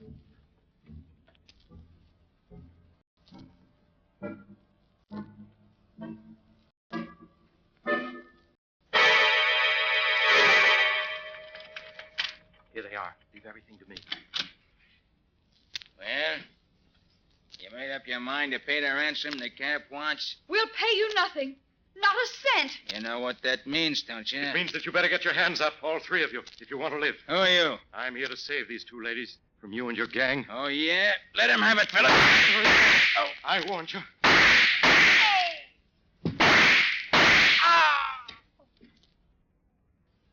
Arthur, you've killed them all. It's their own fault. I warned them. Oh, you were wonderful, Arthur. Arthur, are you hurt? No, Louise, dear. Fortune was with me. I'm not even scratched. Oh, Mr. Burnett, I never in my whole life saw anyone so brave as you. Any man would be brave when defending the woman he loves. Please, Arthur, you promised. I'm sorry. I'll take you home now. Just let me drag these bodies out of the way, and I'll... Not yet, you won't. Wait, you can't. What's the matter with you men? What's the idea? Shut up, you. Arthur, are you hurt? Mrs. Wallace, the time has come to explain a great many things. First, let me remove this beard. There. You recognize me now, don't you? Mr. Carter. Nick Carter. Mr. Carter, what are you doing to Arthur? Mr. Burnett. I'll answer that later. First, I want you to meet my assistant, Penny Eagles. Your assistant? Sure. How are you? The other man is an old friend of yours, Mrs. Wallace. An old friend of mine? Mm-hmm. Well, I'm sure I don't Perhaps know. if you took off his makeup, you might recognize him. There. You know me now? Vernon. Oh, Vernon. Louise, my darling. But, Vernon, Arthur told me that you... That I was dead? Oh, yes. Arthur Burnett told you a great many things that were not true. But, Vernon, he showed me your ring, your lodge pin. He said he took them off of your dead body that the police found in the river. Burnett took those articles from your husband's body, right enough, Mrs. Wallace. But it was while your husband was still alive. And it's no fault of his that I'm not dead now. You don't mean that Arthur... That's exactly what I do mean. He's been lying to you for years, Mrs. Wallace. It was he who ruined your husband's business and caused him to lose so much of his money. It was he who first induced your husband to drink and gamble. And it was he who was responsible for your husband's disappearance a few days ago. That's a lie. Oh, no, it isn't. As a matter of fact, Louise, dear, if Mr. Carter hadn't fooled him by putting a dead calf in my place on that crematory slab, Arthur Burnett would have been my murderer. Oh, no. No, that can't be true. Furthermore, it was Burnett who arranged for your kidnapping this afternoon. Oh, but... He did it so that he could suddenly appear and rescue you from the members of the kidnap gang, who were in reality men in his employ. But why should he do all these horrible things? Because he's been in love with you ever since he first met you. And ever since your marriage to Wallace, he's been insanely jealous of him. Everything Burnett's done has been to make you despise your husband and turn instead to him. That's a lie, Carter. Oh, no, it isn't, Burnett. I can easily prove it. Penny, let me have the gun with which Burnett shot us during the battle a few minutes ago. Sure, Nick. Here you are. Thanks. Look here, Mrs. Wallace. This pistol has 8 shells in it. Burnett fired 5 shots at us, but there are still 3 shells left. And here they are. Why, those are blanks. They couldn't hurt anybody. Exactly, Mrs. Wallace. And the shells in the pistols that his men were to use in the fights were blanks also. And if I were a beautiful woman in distress and a man came to my rescue with his pistol loaded with blanks, I think I should find it extremely difficult to believe that he was being on the level with me.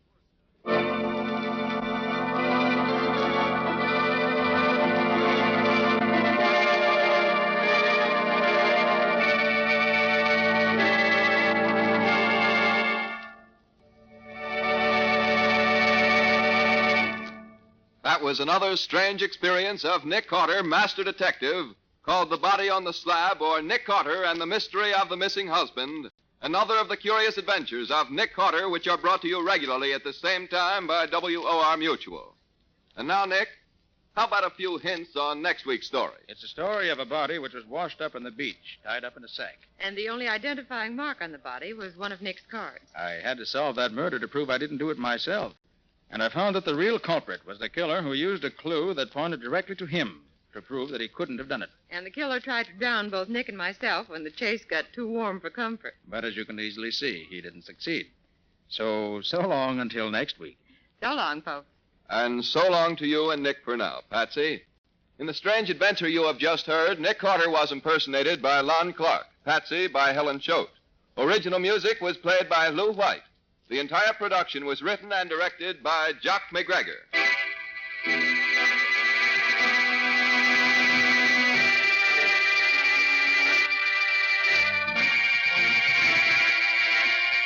Next week at the same time, listen to another curious adventure of Nick Carter entitled The Drug Ring Murder, or Nick Carter and the Mystery of the Left-Handed Killer.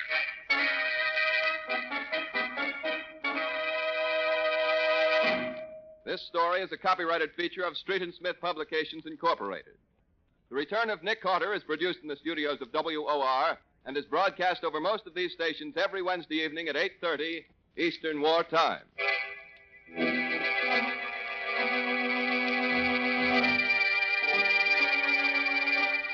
This is Mutual.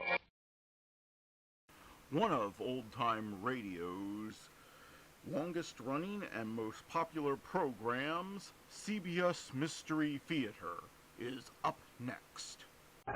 And now, Mystery Theater.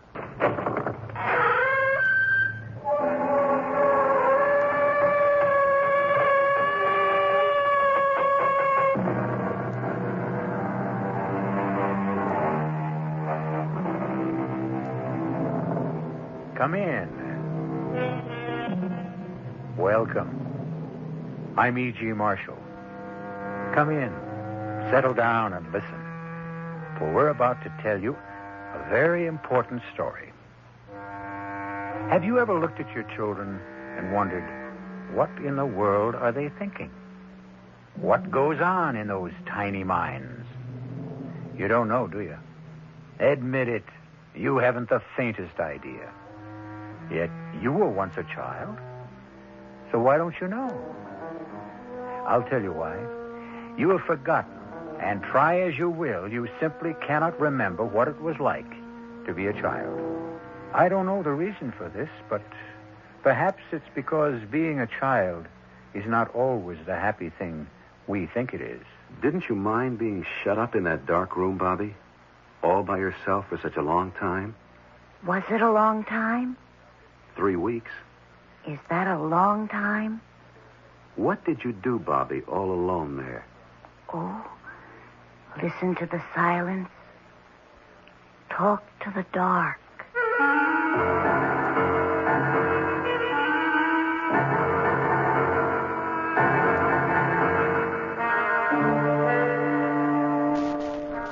Our mystery drama, The Secret Life of Bobby Deland, was written especially for the Mystery Theater by Elspeth Eric and stars Michael Tolan.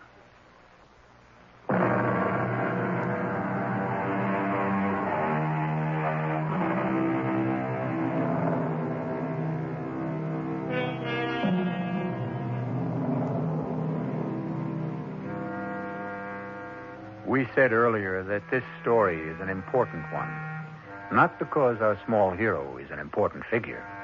A boy of 10? How much time has he had to achieve importance in our world? No, we call our story important because it is our attempt to explore the inner life of one small child. An attempt which we admit may be awkward and incomplete because we have grown up, and in growing up, grown stupid. All right now, children. Playtime's over. Everybody inside. Go with Miss Hamill and Mr. Garth. Now we can talk better. Well, Mr. Carlin, have you finally made up your mind about adoption? I don't know that we want to go that far, Mrs. Appleton. Not just yet. You see, I thought if my wife and I could take one of the children home for a month, 2 months, see how it worked out. You see, our son died in an automobile accident a year ago. And Mrs. Carlin hasn't been really right since. Depressed, migraine, headaches. Spends a good deal of time in bed. And I thought if there were a boy around the house, it might help her. Help me, too. You've been here several times. You've met all our children. There's one. I believe his name is Bobby. About 10 years old. Bobby Deland? That's the one. I looked for him today when I was walking around the playground. I didn't see him. He's still here, isn't he? Bobby's still here. Oh, thank goodness. He's such an unusual boy. I'm surprised he wasn't asked for before this. He was. Last year. It didn't work out. Can you tell me why? I can do better than that. I have a tape of the interview with the lady who tried to give him a home. It's a practice here to make tapes of the conversations with prospective parents. It saves confusion, possible embarrassment later, if there's trouble. Oh, you're being taped right this minute, Mr. Carlin. I hope you don't mind. No, not at all. Now, look, I won't play it all for you, just the part that concerns us now. And we did everything we could think of to make Bobby happy, Mrs. Appleton. He seemed happy. There wasn't any way we could guess that he didn't like it with us. And then to wake up one morning and he was gone. Simply gone. I'm sure you did everything you could. Oh, we did. And he seemed to like us. Of course, he's naturally so sweet, so good. Except for the stealing. The what? The stealing? Oh, look, I shouldn't call it stealing. We'd find little things missing. Little nothings. Once it was a frying pan. A wooden spoon one time. Oh, we found them later. In his room. Once he took the belt from one of my dresses. A leather belt. Not that I cared. That's enough of that. But I should tell you, Bobby's been guilty of petty pilferage like that here at the orphanage. A hairbrush belonging to one of the teachers. And Where did he go when he ran away? Well, the police found him that same night, wandering along a country road. There was a full moon. They had no trouble. And when the woman came to pick him up, he wouldn't talk to her. Wouldn't even see her. Didn't seem to hold anything against her. He just said it was no use. No use? It's what he always says. Before? Several times during the last couple of years.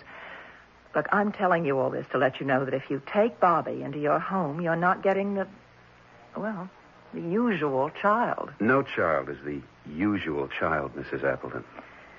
Well, shall we go and have a talk with him? See how he feels about all this? By all means. Oh, I should tell you, Bobby's in confinement. You don't mean solitary? He's confined to one room without lights or windows. I know that sounds severe, but it does. We've tried everything else. Even corporal punishment, though that's prohibited by law. It didn't do any good. He doesn't seem to feel it. How long has he been confined? Oh, nearly 3 weeks now. Mrs. Appleton, 24 days is supposed to be the limit before the victim goes mad. That's been established in prisons with grown men. Bobby's a boy. A most unusual boy. Shall we go talk to him? Please. This way. Mrs. Appleton, may I ask you, what is Bobby being punished for? What did he do? Oh, didn't I tell you? He ran away from the orphanage. That's the only thing he ever needs to be punished for, running away.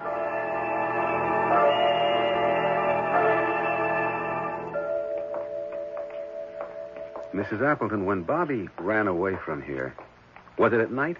Middle of the night, as near as we could tell. Oh, here we are. Was there a full moon that night? I don't recall. Does it matter? It might. Oh, here's my key. Bobby? It's Mrs. Appleton, Bobby. Yes, Mrs. Appleton. He's all right. You can come out now, Bobby. The door's open. Can you see? Yes, I can see Mrs. Appleton. Does the light bother your eyes? Not very much. You remember Mr. Carlin, Bobby. It's nice to see you. I'm very well, Bobby. Thank you. I'm going back to the office now, and you two can have a nice talk. Thank you. You can join me there later, Mr. Carlin. Well, Bobby, I'm pleased you remember me. Didn't you mind being shut up in that dark room all by yourself for such a long time? Was it a long time? 3 weeks. Is that a long time? What did you do all alone in there? Oh, I listened to the silence. Talked to the dark. I see. Would you like to come and stay with me and my wife for a while? See if you'll like it. We have a big house. A very big house? Well, pretty big. With servants? We have servants, yes. And beautiful gardens and a big green lawn? Well, does it matter if it's a big house with a lawn? A big white house. And servants, does that matter? I don't know. I thought it did. I could sort of see it. Well, what do you say? Would you like to visit with us for a while? I think I would. There's a good school nearby if you'd like to go. I'm tired of memorizing things. Well, whatever you say. Now, why don't you go pack some clothes, and I'll go see Mrs. Appleton in her office and make the arrangements.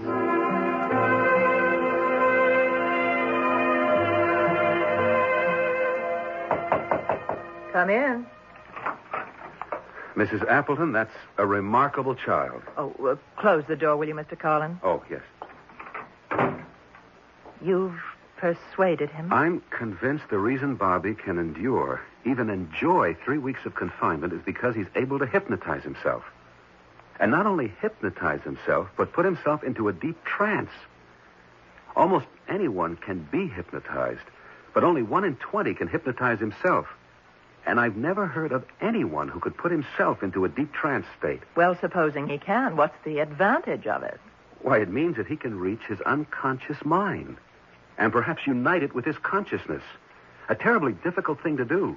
And to do it alone without any outside help, I never thought it was possible. Well, supposing he can do whatever it is you say he can, what of it? Mrs. Appleton, do you know what powers are locked in the unconscious?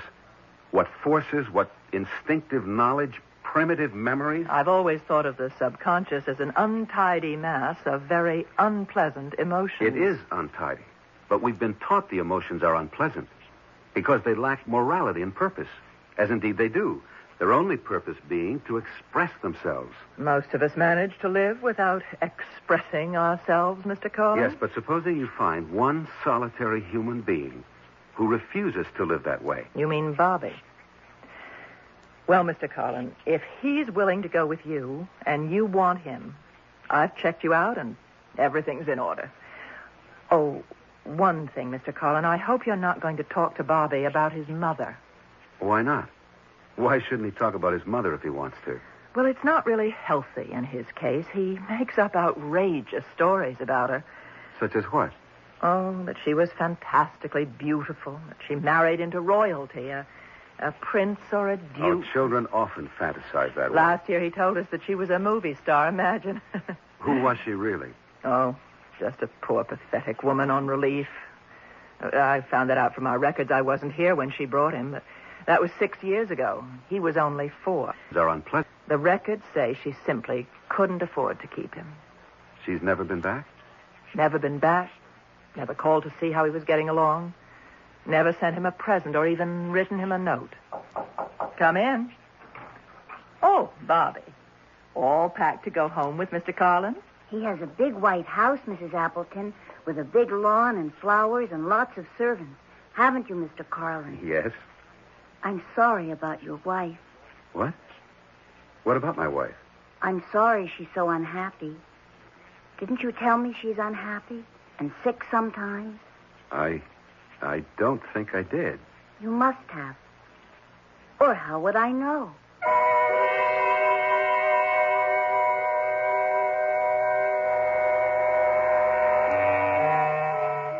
Do we really know only what we've been told? Or what we've read? Or heard? I hate to believe that, because then each of us is only a jumbled mass of information. And very often, we go about spreading this jumbled information for others to pick up and repeat. No wonder the world is in such a turmoil, if all we know is what we've been told by people who only know what they've been told, who only know what... Oh, no. No, there must be more. We can't go on this way. However, having no solution at hand, I shall return shortly with Act Two.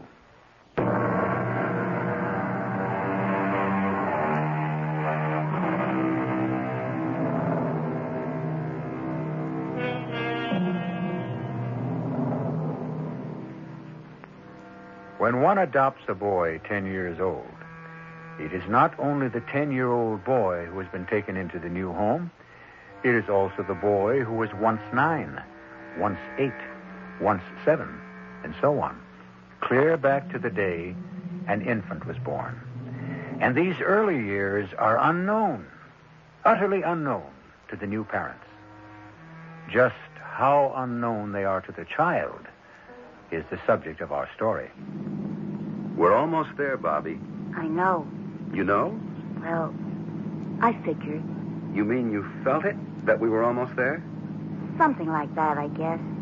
Mental telepathy, maybe? What's that? Well, thought transference. I was thinking to myself, we're almost home, and the thought transferred itself to your mind. Is that what happened? I wasn't thinking about anything at all. It's when we're not thinking about anything at all that the thoughts of other people enter our minds. I'd like to think about that. Well? I think that's very true what you said, Mr. Carlin. It's when you're not thinking about anything at all. That's when the good things happen. What good things, Bobby? Oh, all the good things. Mr. Carlin, you should have turned right there. No, that's Birch Tree Road. We live on a You street... should have turned there. Go back. Hey, Bobby, take it easy. Go back. Bobby, I know where I live, and I know how to get there. Your telepathy wasn't in good working order that time. Now, here is where we turn. To the left. We go about a quarter of a mile up this road, and then we're there. It's pretty. Is it what you expected? Kind of. It smells nice. You smell something? It smells sweet. Very, very sweet. I don't smell anything. Oh, we're coming to the privet hedge. That's the sweet smell. Imagine you picking it up way back there. Now we're coming to the house. It is white. I told you it was. And there's a lawn in front with flowers. I told you there would be. Well, here we are. But it's not a very big house. It has 16 rooms. And where are all the servants?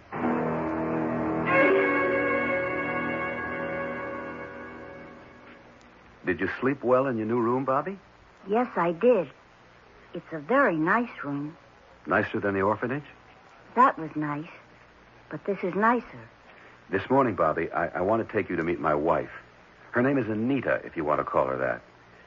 I think I should tell you she gets migraine headaches from time to time. I know. I knew she was sick sometimes. I think she's sick now. No, she's not. I saw her this morning. She was fine. Come on, let's go upstairs. Okay. It's not very nice to be sick like that, is it? No, it certainly is not. I used to have asthma. That was terrible. What did you used to do about it? Oh, I made it stop. Made it stop? Just like that?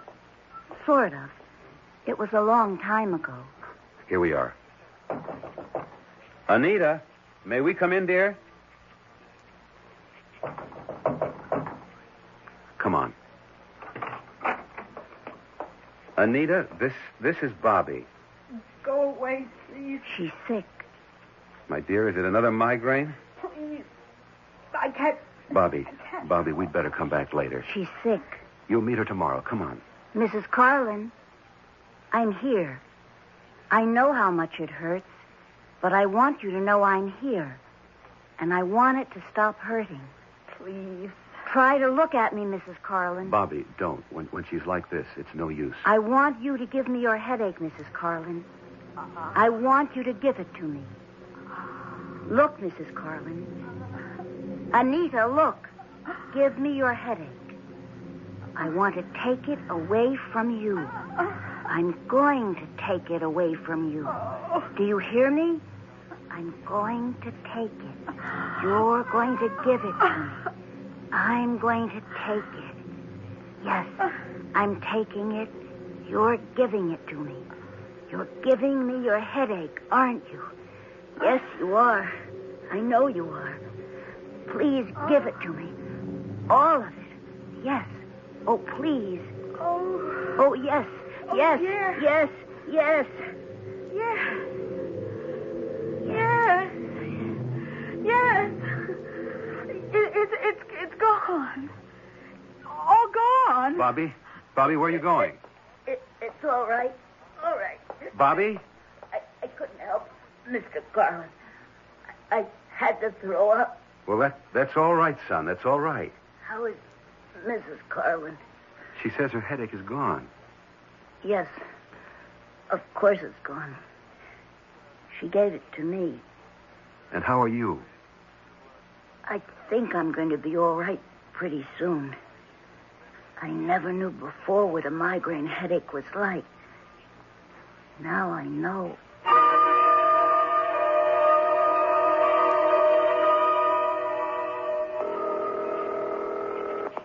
Mrs. Appleton speaking. This is George Carlin, Mrs. Appleton. I've got great news for you.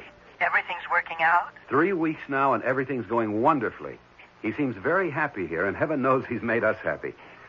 My wife hasn't had another headache since that time I wrote you about when Bobby cured her. You think he really did? Well, he did something to Mrs. Carlin. Perhaps he hypnotized her, I don't know. But her headache stopped. I was there. I saw it happen. Well, I have to take your word for it, Mr. Carlin. Has he stolen anything that you know of? No, I don't think so. Well, you'd better check. There's a belt of mine missing, but I'm sure I must have mislaid it. Look in his room. No, I wouldn't dream of doing that.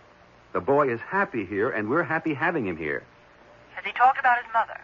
No, he hasn't mentioned her. Well, my advice is to keep it that way. I don't think I agree with that, Mrs. Appleton. You know what I told you. All you'll get from him is a lot of wild fantasy. At this point, I feel I'd like to hear anything Bobby cares to tell me. Well, if you don't want to take my advice... No, it's not that, Mrs. Appleton. It's that for the time being, I'd sort of like to follow my own instincts. You understand? I suppose so. I'll keep in touch with you. Please do, and good luck to you. Thank you. Oh, Bobby, I didn't hear you come in. That was Mrs. Appleton I was talking to on the phone. How is she? She's fine. Do you miss her? Not too much. Bobby, you know that black-tooled leather belt of mine? Yes, I know that belt. I can't find it. Have you seen it? It's in my room. Well, did I leave it there, do you think? I don't know. I don't think so. By any chance, Bobby, did you take it out of my room? I guess I did. I'm pretty sure I did. You want me to go get it? Oh, you can have it if you really want it. Only I'd rather you'd ask me instead of just taking it. But I don't want it. No? It's too big for me. Why would I want it? I don't know. I just saw it, and it reminded me of something. Reminded you of what? I was going to give it back to you. I didn't mean to keep it. I didn't even want it. All right now. It's all right. Just put it back in my room when you get a chance, will you? I'll put it right back now. No, in the morning we'll be all right. Bobby, do you ever feel you want to talk to me about your mother? My mother? Do you remember her at all? I know you were only 4 when she left you at the orphanage. She was very, very beautiful. What else? I'm not supposed to talk about my mother. Well, don't you want to? Not now, Mr. Carlin. All right. But if you ever want to, I'm here, you know. I know.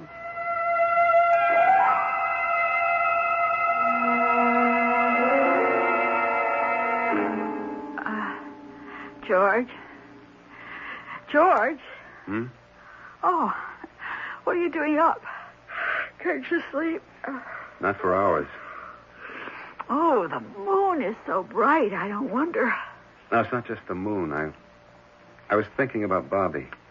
Oh, funny. I was thinking about him, too. I talked to Mrs. Appleton this afternoon. She asked me, did Bobby ever talk about his mother? He never does. That's what I told her. And she said, fine, keep it that way. But I said I didn't agree, that I thought he should talk about whatever he felt like talking about. Oh, you're absolutely right. Bobby came into the room about that time, and I brought up the subject of his mother. And all he'd say was, she was very, very, very beautiful. That's all? I tried to get him to go on, but he just clammed up, said I'm not supposed to talk about her. Mrs. Appleton probably told him not to. She has a point in a way. She says Bobby makes up wild stories about his mother, whom he hasn't seen or even heard from in 6 years. You mean since he was 4? That's right. But he tells people, or used to, that she had dozens of admirers, finally married some title gent, became a movie star. Oh, George. Our children often do that. Another thing, Mrs. Appleton asked me if Bobby had snitched anything. And I told her about my black tooled leather belt. Then when Bobby came in, I asked him had he seen it, and right away he said yes, it was in his room. Really? I asked him if he'd taken it, and he said he guessed he must have. Did I want it back? It was too big for him anyway. Oh, isn't that peculiar? You know, I told you the woman who took him last year said he snitched silly things. A frying pan, a wooden spoon, a belt off one of her dresses. Oh. Now, I wonder if that's where our little frying pan disappeared to. They were asking me in the kitchen if I'd seen it.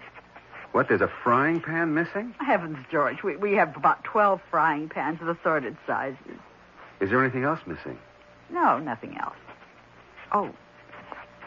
Oh, unless you want to say one of my shoes is missing. One of your shoes? Those high-heeled things. I've given up high heels, and I put those out to give away. And next time I looked, there was only one. Must have gotten thrown out. Goodness, who would take one shoe? Who would throw away one shoe? Oh, George. Look, come on back to bed. Maybe you can get to sleep. Yeah, maybe. That damn moon wasn't so bright. Shines right across the bed. Why don't you pull the curtains? You know what? It's a full moon. Well, pull the curtains and come to bed. Can you see, or do you want a light on? Oh, I can see. What was that? What was what? Didn't you hear a door close? What door? It sounded like downstairs. There he goes. Bobby? Yes, and there's a full moon. Oh, George. Like before. Call him back. Go after him, George. No, I don't think I'm going to do that. Well, for heaven's sakes, why not? You can't just let him go wandering around all by himself. No, I don't think he's going to be just wandering around. You think he's going someplace in particular? Yes.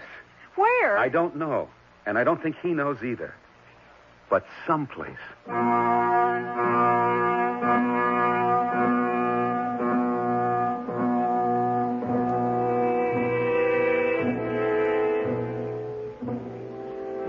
As we are all going someplace. We don't know where, and there is no one who knows to tell us where. Yet very deep in our minds, or our hearts, or our tormented souls, we know we are going someplace. We can't see ahead, and it does no good to look back. We can only trudge on down the road to someplace. I'll be back shortly with Act 3.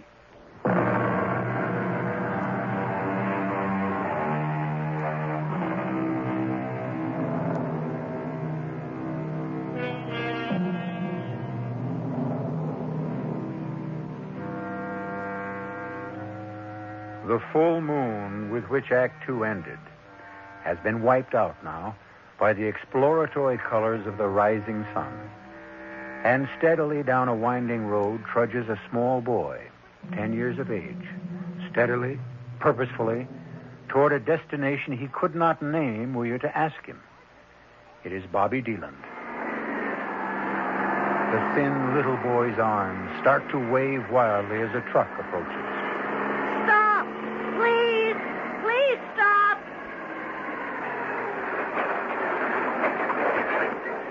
What's up, kid? Could you give me a lift? How far are you going? I don't know exactly. Down the road a ways. Come on, get in. Here, let me give you a hand. That's a pretty big step up. I can do it. What you doing out at this hour? It's hardly daylight. I have to go see somebody. You expected? Yes, I'm expected. I didn't say when, though. Going to see your folks? My mother. Oh, your mother. Then I guess you know where she's at. Somewhere along this road. No number? No name? Like on a mailbox? I'll know when we get there. You've been there before, I guess. It's a great big white house with a big green lawn and flowers. I think I know the place you mean. And lots of servants. Yeah. There it is. There it is. See? Right there. Stop. I want to get out. Stop the truck. I'll stop. And don't jump. Hold on. I'm stopping. Now, wait a second, kid. Thanks. Thanks a lot. Hey! You hadn't ought to go in there. Hey, you know what you're doing? You hadn't ought to...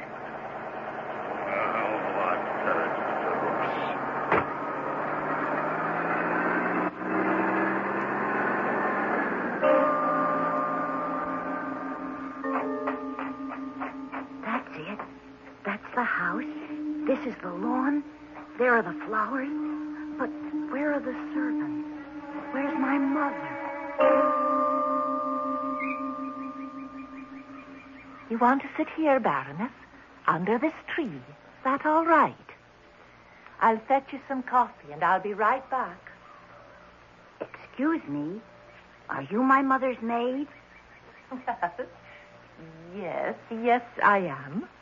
Will you tell her I've come to see her, please? If she feels well enough to see me. What's your name? Bobby Deland. Would you tell my mother? And how did you get in here, Bobby? Somebody dropped me off. Before. I'd been waiting till I saw the servants come out of the house. Now, please, I'd like to see my mother. You mean that lady over there? Yes, my mother. Oh, I'm afraid that's not your mother, dear. That's the Baroness Hortha. Well, her name before was Mrs. Deland. Please tell her I want to see her. Oh, never mind. Oh, hold on now. Just a minute. Let go. Let me Not go. so fast, young man. Let go of me. Miss Copeland, what's going on? Oh, it's this boy. He wandered in here. He wants to talk to the Baroness. He's her son, he says. Well, then let him. Should I, Doctor? Why not? He may succeed where we failed. Go ahead, my boy. Thank you. Hello, Mother. I'm here.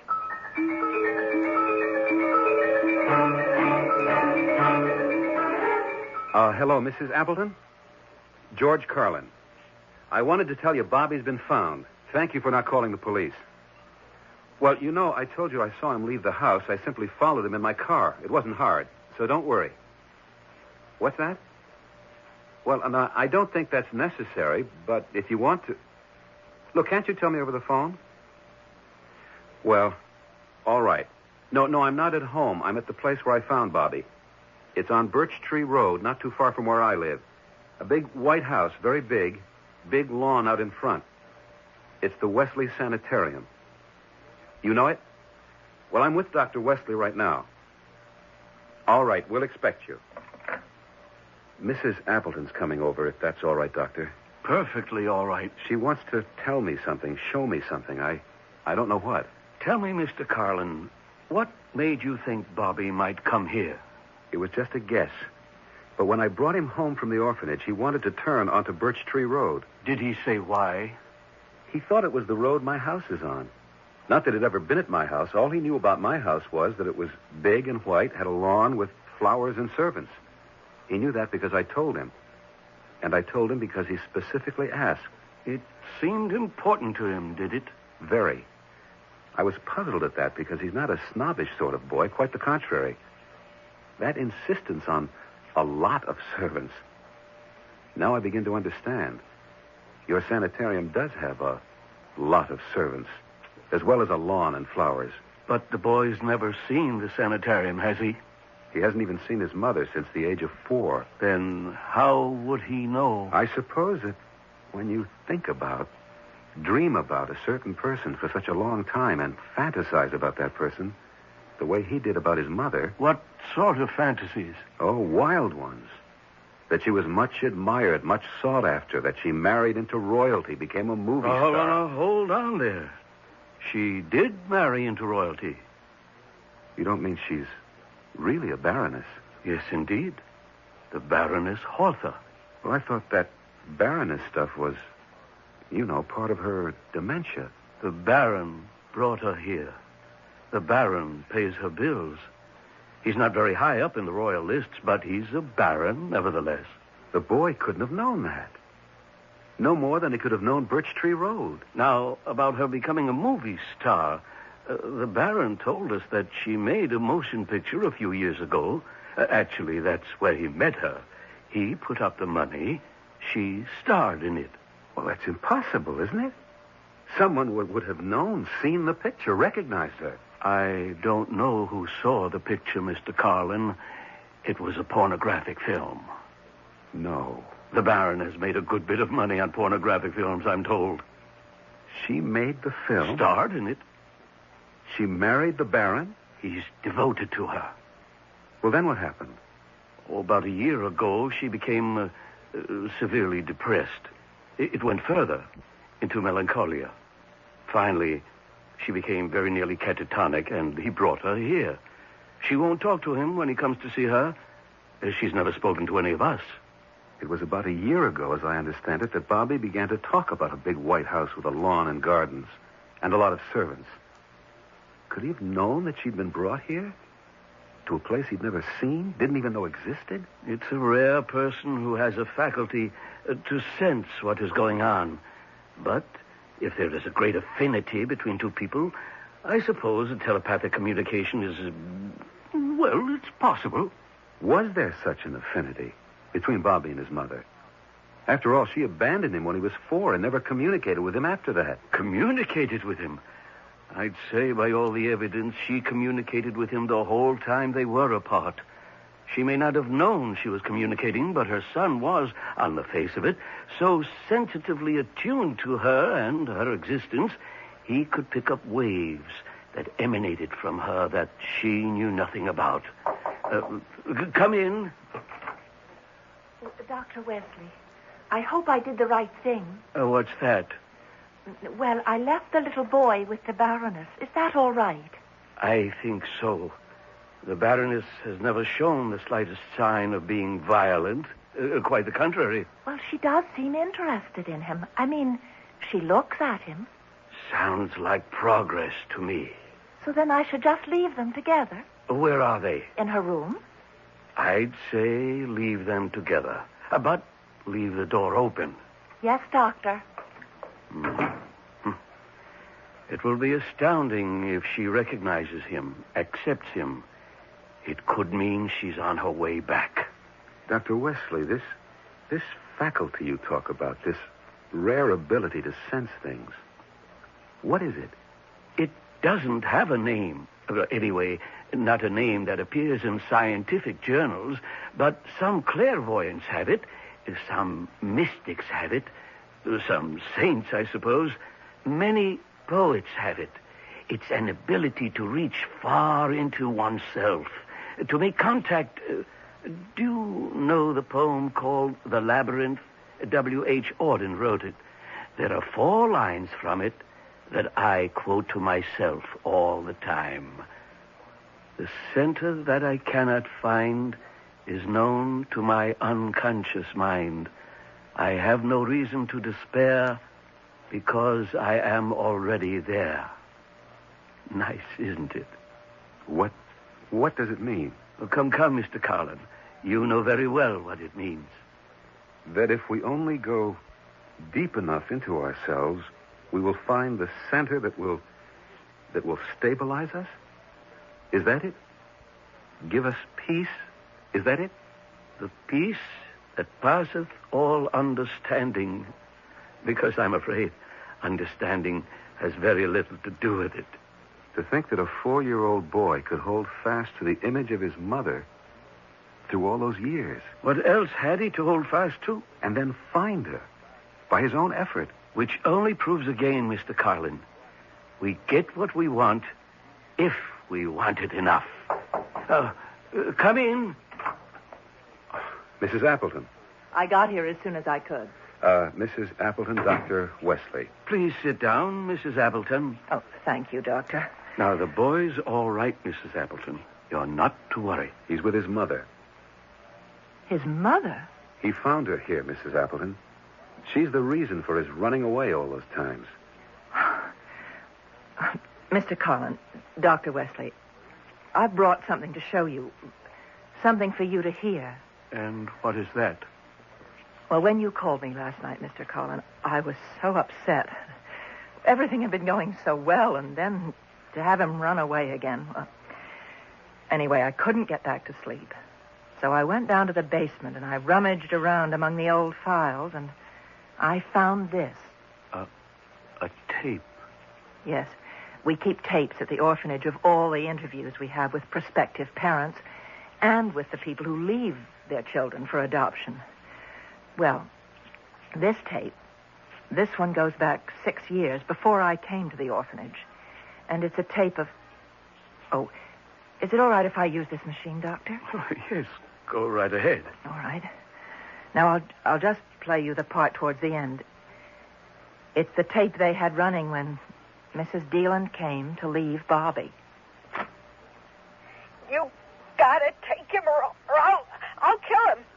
Look, I'm a cheap prostitute. I live in one room. I have to send the kid out to play in the street while I'm conducting my business. Now, how long can I go on telling him it's his Uncle Charlie I got up in my room? And another thing, I haven't got the greatest disposition in the world. And when I'm hungover, when my head hurts, I go crazy, and I'm liable to hit him. And not just hit him. I'll hit him with anything that's handy. Yesterday, I hit him with my shoe. With the heel. My shoe. A spiked heel this high. I mean, it doesn't have to be a shoe. I'll pick up anything and hit him with it. A frying pan, the belt off my dress, anything that's handy. Well, I wanted you to hear that, Mr. Carlin, because you said that Bobby had taken a belt at your house, and the woman last year said he took a frying pan. He took a shoe of my wife's. I think we'd better go see if everything's all right. Come with me. He's right down the hall. How in the world did his mother come to be here? It's a long story, Mrs. Appleton. Well, how did he know she was here? That's an even longer story. Here we are. Is he in there with her? Yes. Be quiet. I brought you some presents, Mother. Look. Here's a belt. And here's a frying pan. And here's a shoe. See, Mother? They're for you. With my love.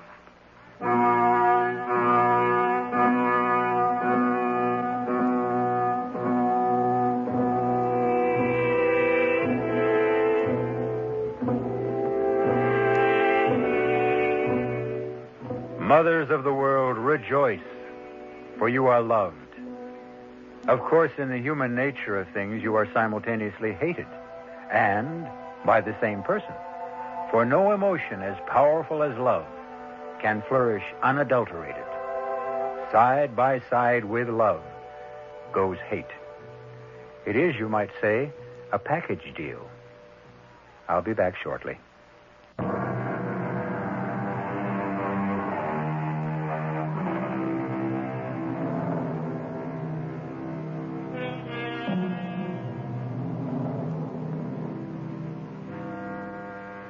Isn't our real life lived within ourselves? The posturing we do in full view of others, What is that but the antic behavior of a poor clown who needs to be applauded? The exterior life is really only incidental. Yet, we expend all our energy on it, while the interior life is left to its own devices, as though deeply ashamed of it. We wish to disown it. Our cast included Michael Tolan, Marion Seldes, Martha Greenhouse, Hetty Galen, and Gilbert Mack. The entire production was under the direction of Hyman Brown. This is E.G. Marshall inviting you to return to our Mystery Theater for another adventure in the macabre. Until next time, pleasant dreams.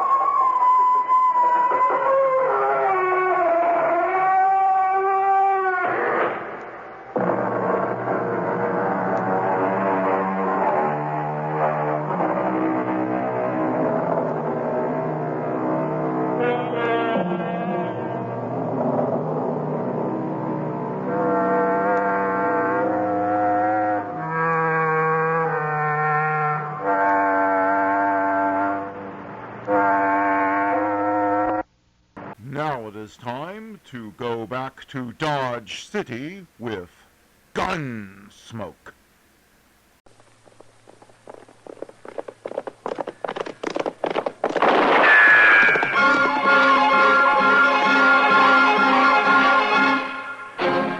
Around Dodge City and in the territory on West, there's just one way to handle the killers and the spoilers, and that's with a U.S. Marshal and the smell of Gunsmoke.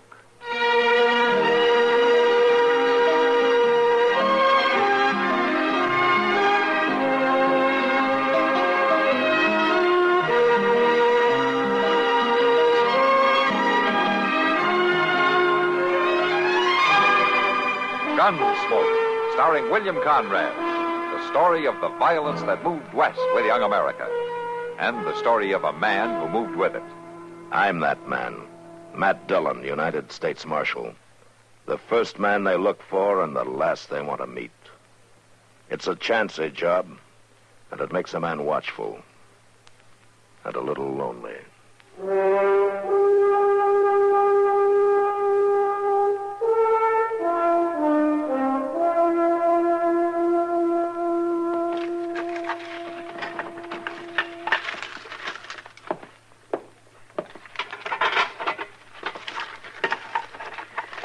Doggone it all, Mr. Dillon. This old stove burns up cottonwood just about as fast as it does buffalo chips. Uh-huh. Like you don't know more than chuck in a couple of chunks and whoosh, there ain't nothing left but a handful of coals. Are you picking them up and measuring them, Chester? Well, no, sir. Of course not. That's just a way of talking. A handful means just enough to, well, see about as much as... As a handful? Yes, sir. That's right. Golly, we need a new stove anyway. This gall dang old relic's been here since the jail was built. All right, I'll tell you what we'll do. We'll get a letter off to Washington right away. Oh, my, that'll do a lot of good. Why, them fellas back there don't even know there is any country west of the Mississippi River. You know, there are times I agree with them. You just say that, but you don't mean it. I don't, huh? No, sir, you don't, Mr. Dillon. Why, the only way you'll ever leave Dodge City is for him to carry you out in a box, and even then you'll... Put the lamp out, Chester. Yes, sir. Sounded like it come from across the street. Yeah. Yeah. Somebody's standing over there by that horse. Yeah, they is. Yeah, don't stand in front of the window. Oh. Yeah. Stepping out into the light. Come on out, Marshal. And when you do, have your gun in your hand. Well, he's but just a boy, Mr. Dillon. That's a man-sized gun, though. You ever seen him before? No, sir. He ain't from round Dodge. Quit hiding in there in the dark, Marshal. Come on out and fight. Now, that simpleton, he's standing right out there in the middle of the street in plain sight. Yeah, he's showing pretty poor sense. Here, take this rifle, Chester. Huh? Look, if I slip out the side way and draw his attention, get him turned around, you think you can shoot the gun out of his hand? Oh, my gracious. Well, can you do it? Well, but look here, now, suppose I was to miss and hit him. Well, if I face him, I'll probably have to kill him. Well, All right, then. I reckon I can do it. I can kindly steady the barrel on the windowsill here. Good. Now, you wait till he turns, huh? Yes, sir, I will.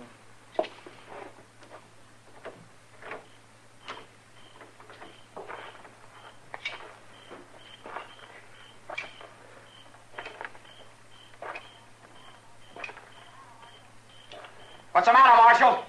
You too scared to come out? No. Where are you? The corner of the building. Huh? Over here. If you think you're... No! My hand! All right, Chester, come on out. My hand! Now, that was a real fool's trick you pulled, mister.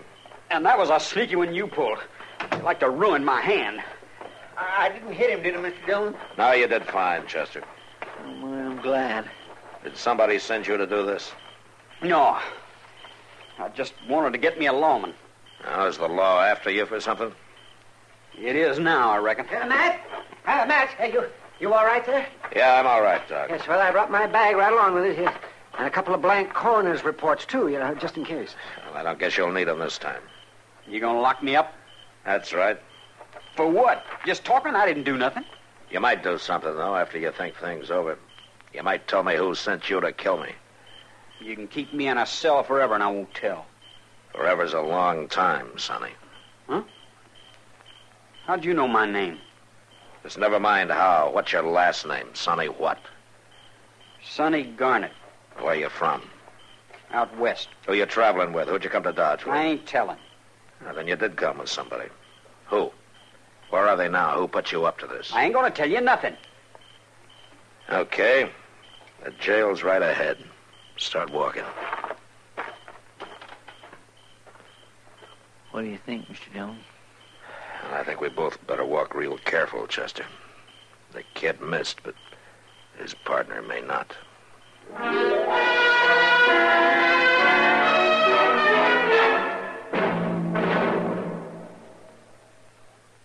Hello, this is Marvin Miller with another page from your American Heritage Scrapbook. It was in 1854 that Cyrus West Field, a wealthy New York paper manufacturer, came out of voluntary retirement at the age of 35 to fulfill a dream and join the old world and the new with a transatlantic telegraph cable. The cable was to extend 2,300 miles from the coast of Ireland to the Canadian province of Newfoundland. The United States and Great Britain pooled their resources in the effort. The American warship Niagara was converted into a cable layer, and the British contributed and converted their ship, the Agamemnon. The cable used was flimsy by today's standards, just 5/8 of an inch in diameter, and it had to be laid on an ocean floor that was 2.5 miles below the surface. Many heartbreaking failures plagued but did not discourage the effort, and after several unsuccessful attempts, the two ships rendezvoused once again in mid-Atlantic on July 29th, 1858. The cables on each ship were spliced together. The intricate paying out machinery was set in motion, and as the cable began its descent to the ocean floor, the ships set their courses, one east, one west. The Niagara proceeded to Newfoundland without mishap. The Agamemnon was successful, too, after weathering a bad storm and the threatening cavortings of a playful whale. Cyrus Field's dream became a reality. Queen Victoria and President Buchanan exchanged greetings to inaugurate the new cable, which had cut communication time between the two countries from 10 days to only minutes. Man was conquering distance and time. Cyrus Field proved it could be done with a cable that connected half the globe and formed a link in the growth of America through transportation and communication.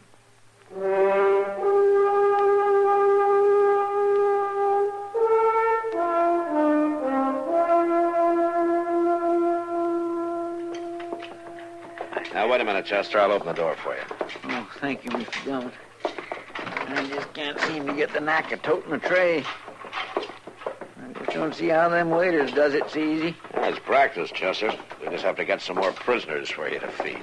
One is just one too many, if you ask me. Morning, Sonny. How do you feel? All right. I got some breakfast here for you. I ain't hungry. Set it inside on the floor, Chester. Yes, sir. And you better eat it, too. All the trouble I went to cooking it. I said I wasn't hungry. All right, leave it then. You don't want it? You're going to get mighty hungry before the end of the week, though.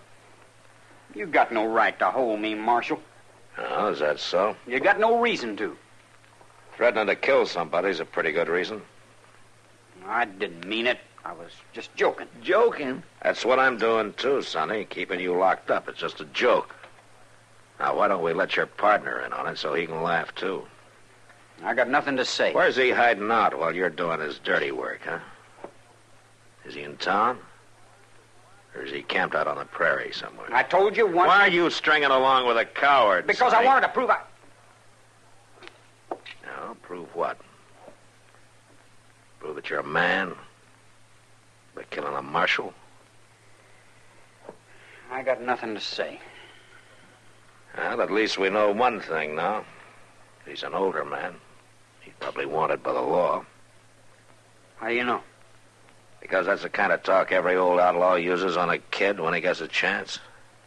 When he feels himself slipping and starts to turn coward. Nate's not a coward. Oh? Nate who? I don't know any Nate. I don't know what you're talking about. Wouldn't be Nate Schuyler by any chance. How did you... Nate Schuyler, huh? Say, I saw that name on the circulars, Mr. Dillon. Yeah, sure you have, Chester.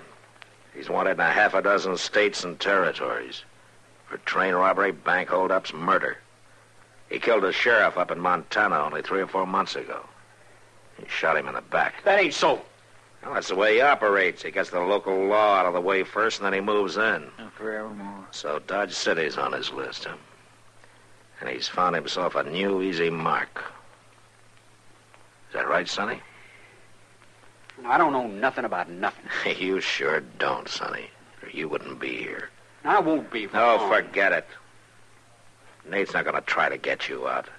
You wait and see. Lock the cell, Chester.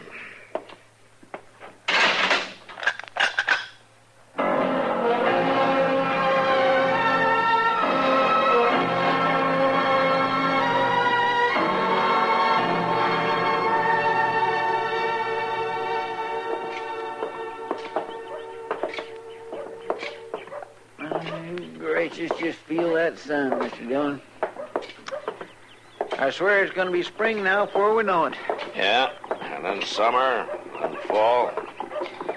And the first thing you know, Chester, it's going to be winter again. It'll be cold as blazes. Oh, there you go, taking all the joy out of it. Matt! Oh, Matt! Wait! My stars. Doc sure is in a lather about something. Look at him. Yeah, he probably got hold of a bad bottle of corn liquor. Yes. Come on, Matt. Hurry up, though. I can show you right where you can put your hands on it. Oh, on who? That kid, Sonny Garnett. You've had a jailbreak and you don't even know it. Oh? Come on, and I know right where he is. I just saw him going to Wilbur Jonas's store. Well, all right, Doc, let's go. Yeah. It's lucky for you I happened to see him. You betcha. This way you can get him back. Nobody will even know he broke out.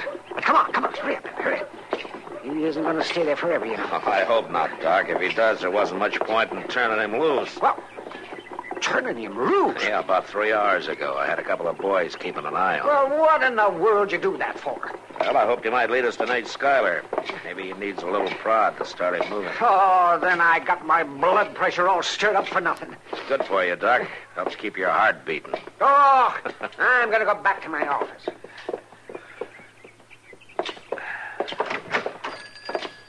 Oh, Marshal, I'm glad to see you. Hello, Mr. Jonas. This young fellow was What's getting a bit... the idea, Marshal? The idea of what, Sonny? This man won't sell me nothing. No, that's not what I said, young feller. I just won't sell you a gun, that's all. You had no right to keep my gun, Marshal. And I've been to 3 places now, and none of them would sell me one. What would you do with a gun if you had it, Sonny? You guess. I've already guessed. That's why nobody in town will do business with you. What's the matter? Are you scared to face me?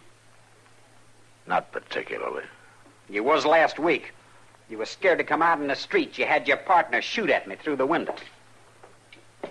You want to know something, Sonny? That's why you're still alive. The way you tell it, Mitty. You see it different, do you? You wouldn't face me. That's enough for me. And Nate Schuyler won't face me. That's 6 of one, a half a dozen of another, isn't it? Nate'd shoot you down before you could even move. Yeah, he might at that. If he was behind me, where he usually makes sure of being. That's a lie.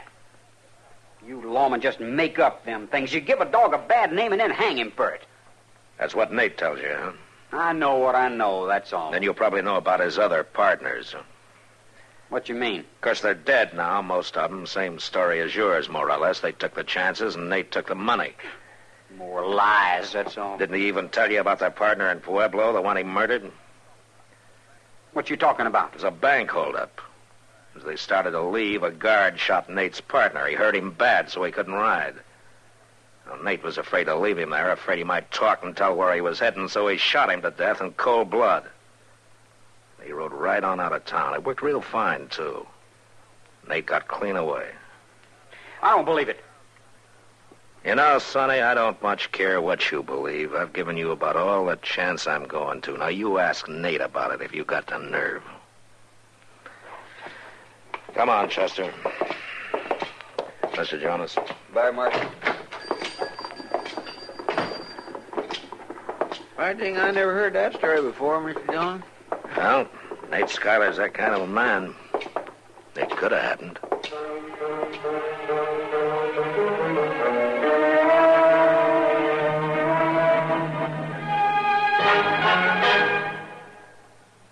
Hello again. This is Myron J. Bennett back with another little-known item of American military history.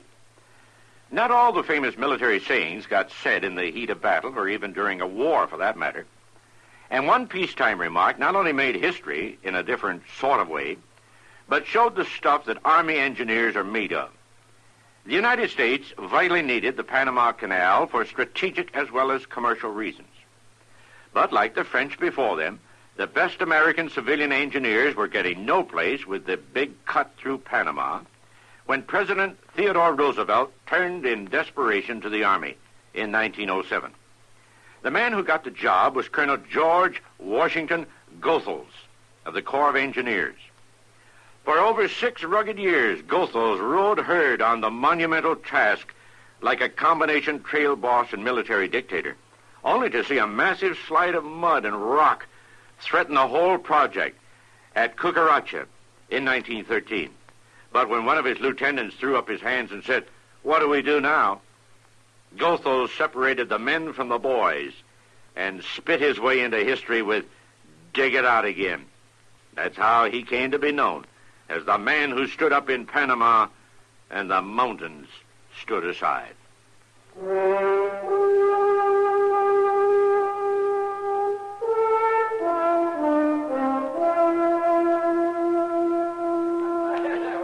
You know something, Matt?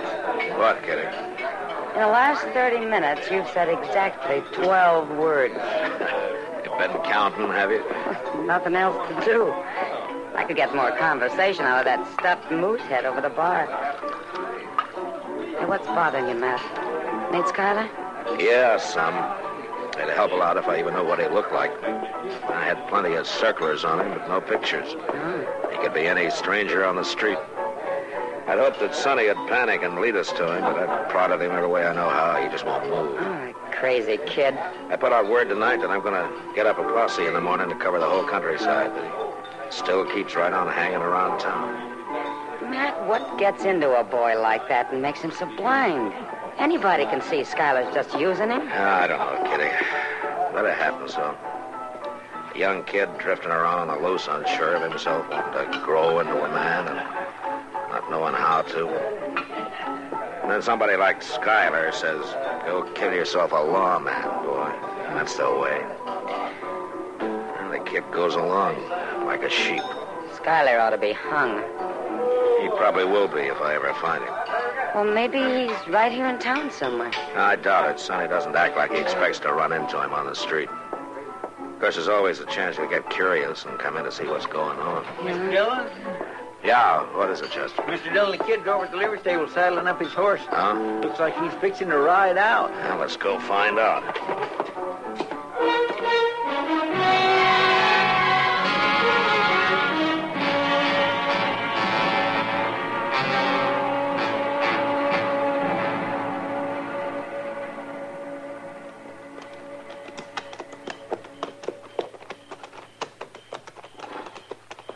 Take it easy, Chester. We've been following him too close. Well, he ain't the brightest boy in the world. He's the spotless. He's had 6 miles to do it in. There's no use pushing our luck. We'll just drop back a little. Hold up. Well, that's one of the Circle Bar line cabins, Mr. Dillon. You reckon that's where he's heading? Well, he's riding right up to it. That cabin's empty this time of year. Hey, come on.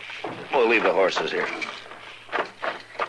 I declare, I wish that cussed moon wasn't so bright. Shh, quiet. Hold it right there. Get your hands up. It's all right, Nate. It's just me, Sonny. Climb off on that horse, kid, and come on up. All right, Nate. Take it easy, About Chester. giving you up, kid. I heard talk the marshal had thrown you in jail. Yeah. Caught you like a setting quail, huh? After all that big talk of yours, how you was going to stand up and call him. I did call him, Nate, but he had his partner staked out on me. Yeah, sure he did. Then he caught you and spanked you and put you to bed without no supper. You just wait and see. I'm going back and get him. I just come for a gun. Won't nobody in town sell me one. They probably figure you're too young to pack one. Probably scared you'll shoot yourself. You wait. You'll see. I'm going to step out and call him, Chester. You even had the gumption to escape. Well, I didn't exactly escape. You're here, ain't you? The marshal turned me loose. You what? Turned me loose. You simple-minded halfwit. What all did you tell him? Oh, nothing. He just guessed it was you that sent me. I didn't tell him. Sure you told him, and he turned you loose so he could volley you. All right, you. Nate, what you gonna do? I'm gonna put a bullet where your brain ought to be. Hold it, Schuyler. Drop the gun. You're under arrest. I'll drop you, lawman. All right, come on, Chester.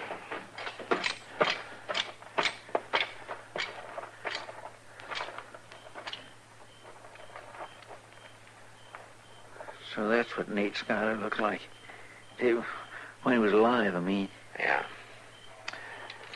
Well,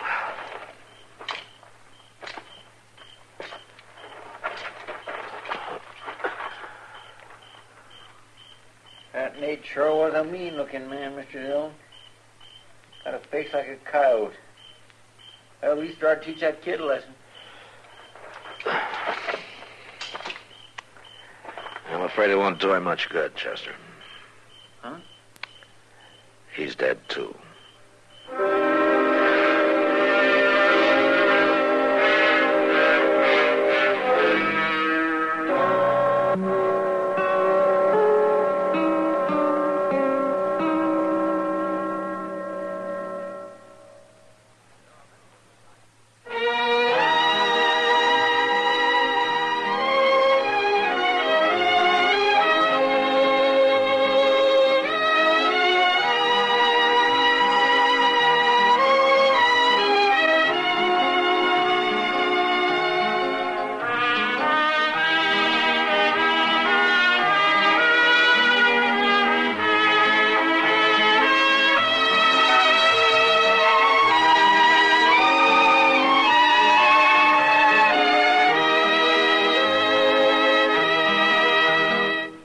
Gunsmoke, produced and directed by Norman Macdonald, stars William Conrad as Matt Dillon, U.S. Marshal.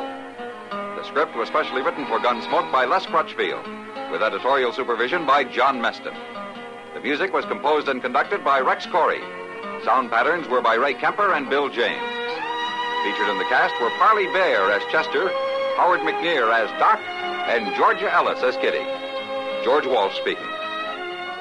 Join us again next week for another specially transcribed story on Gunsmoke. This is the United States Armed Forces Radio and Television Service.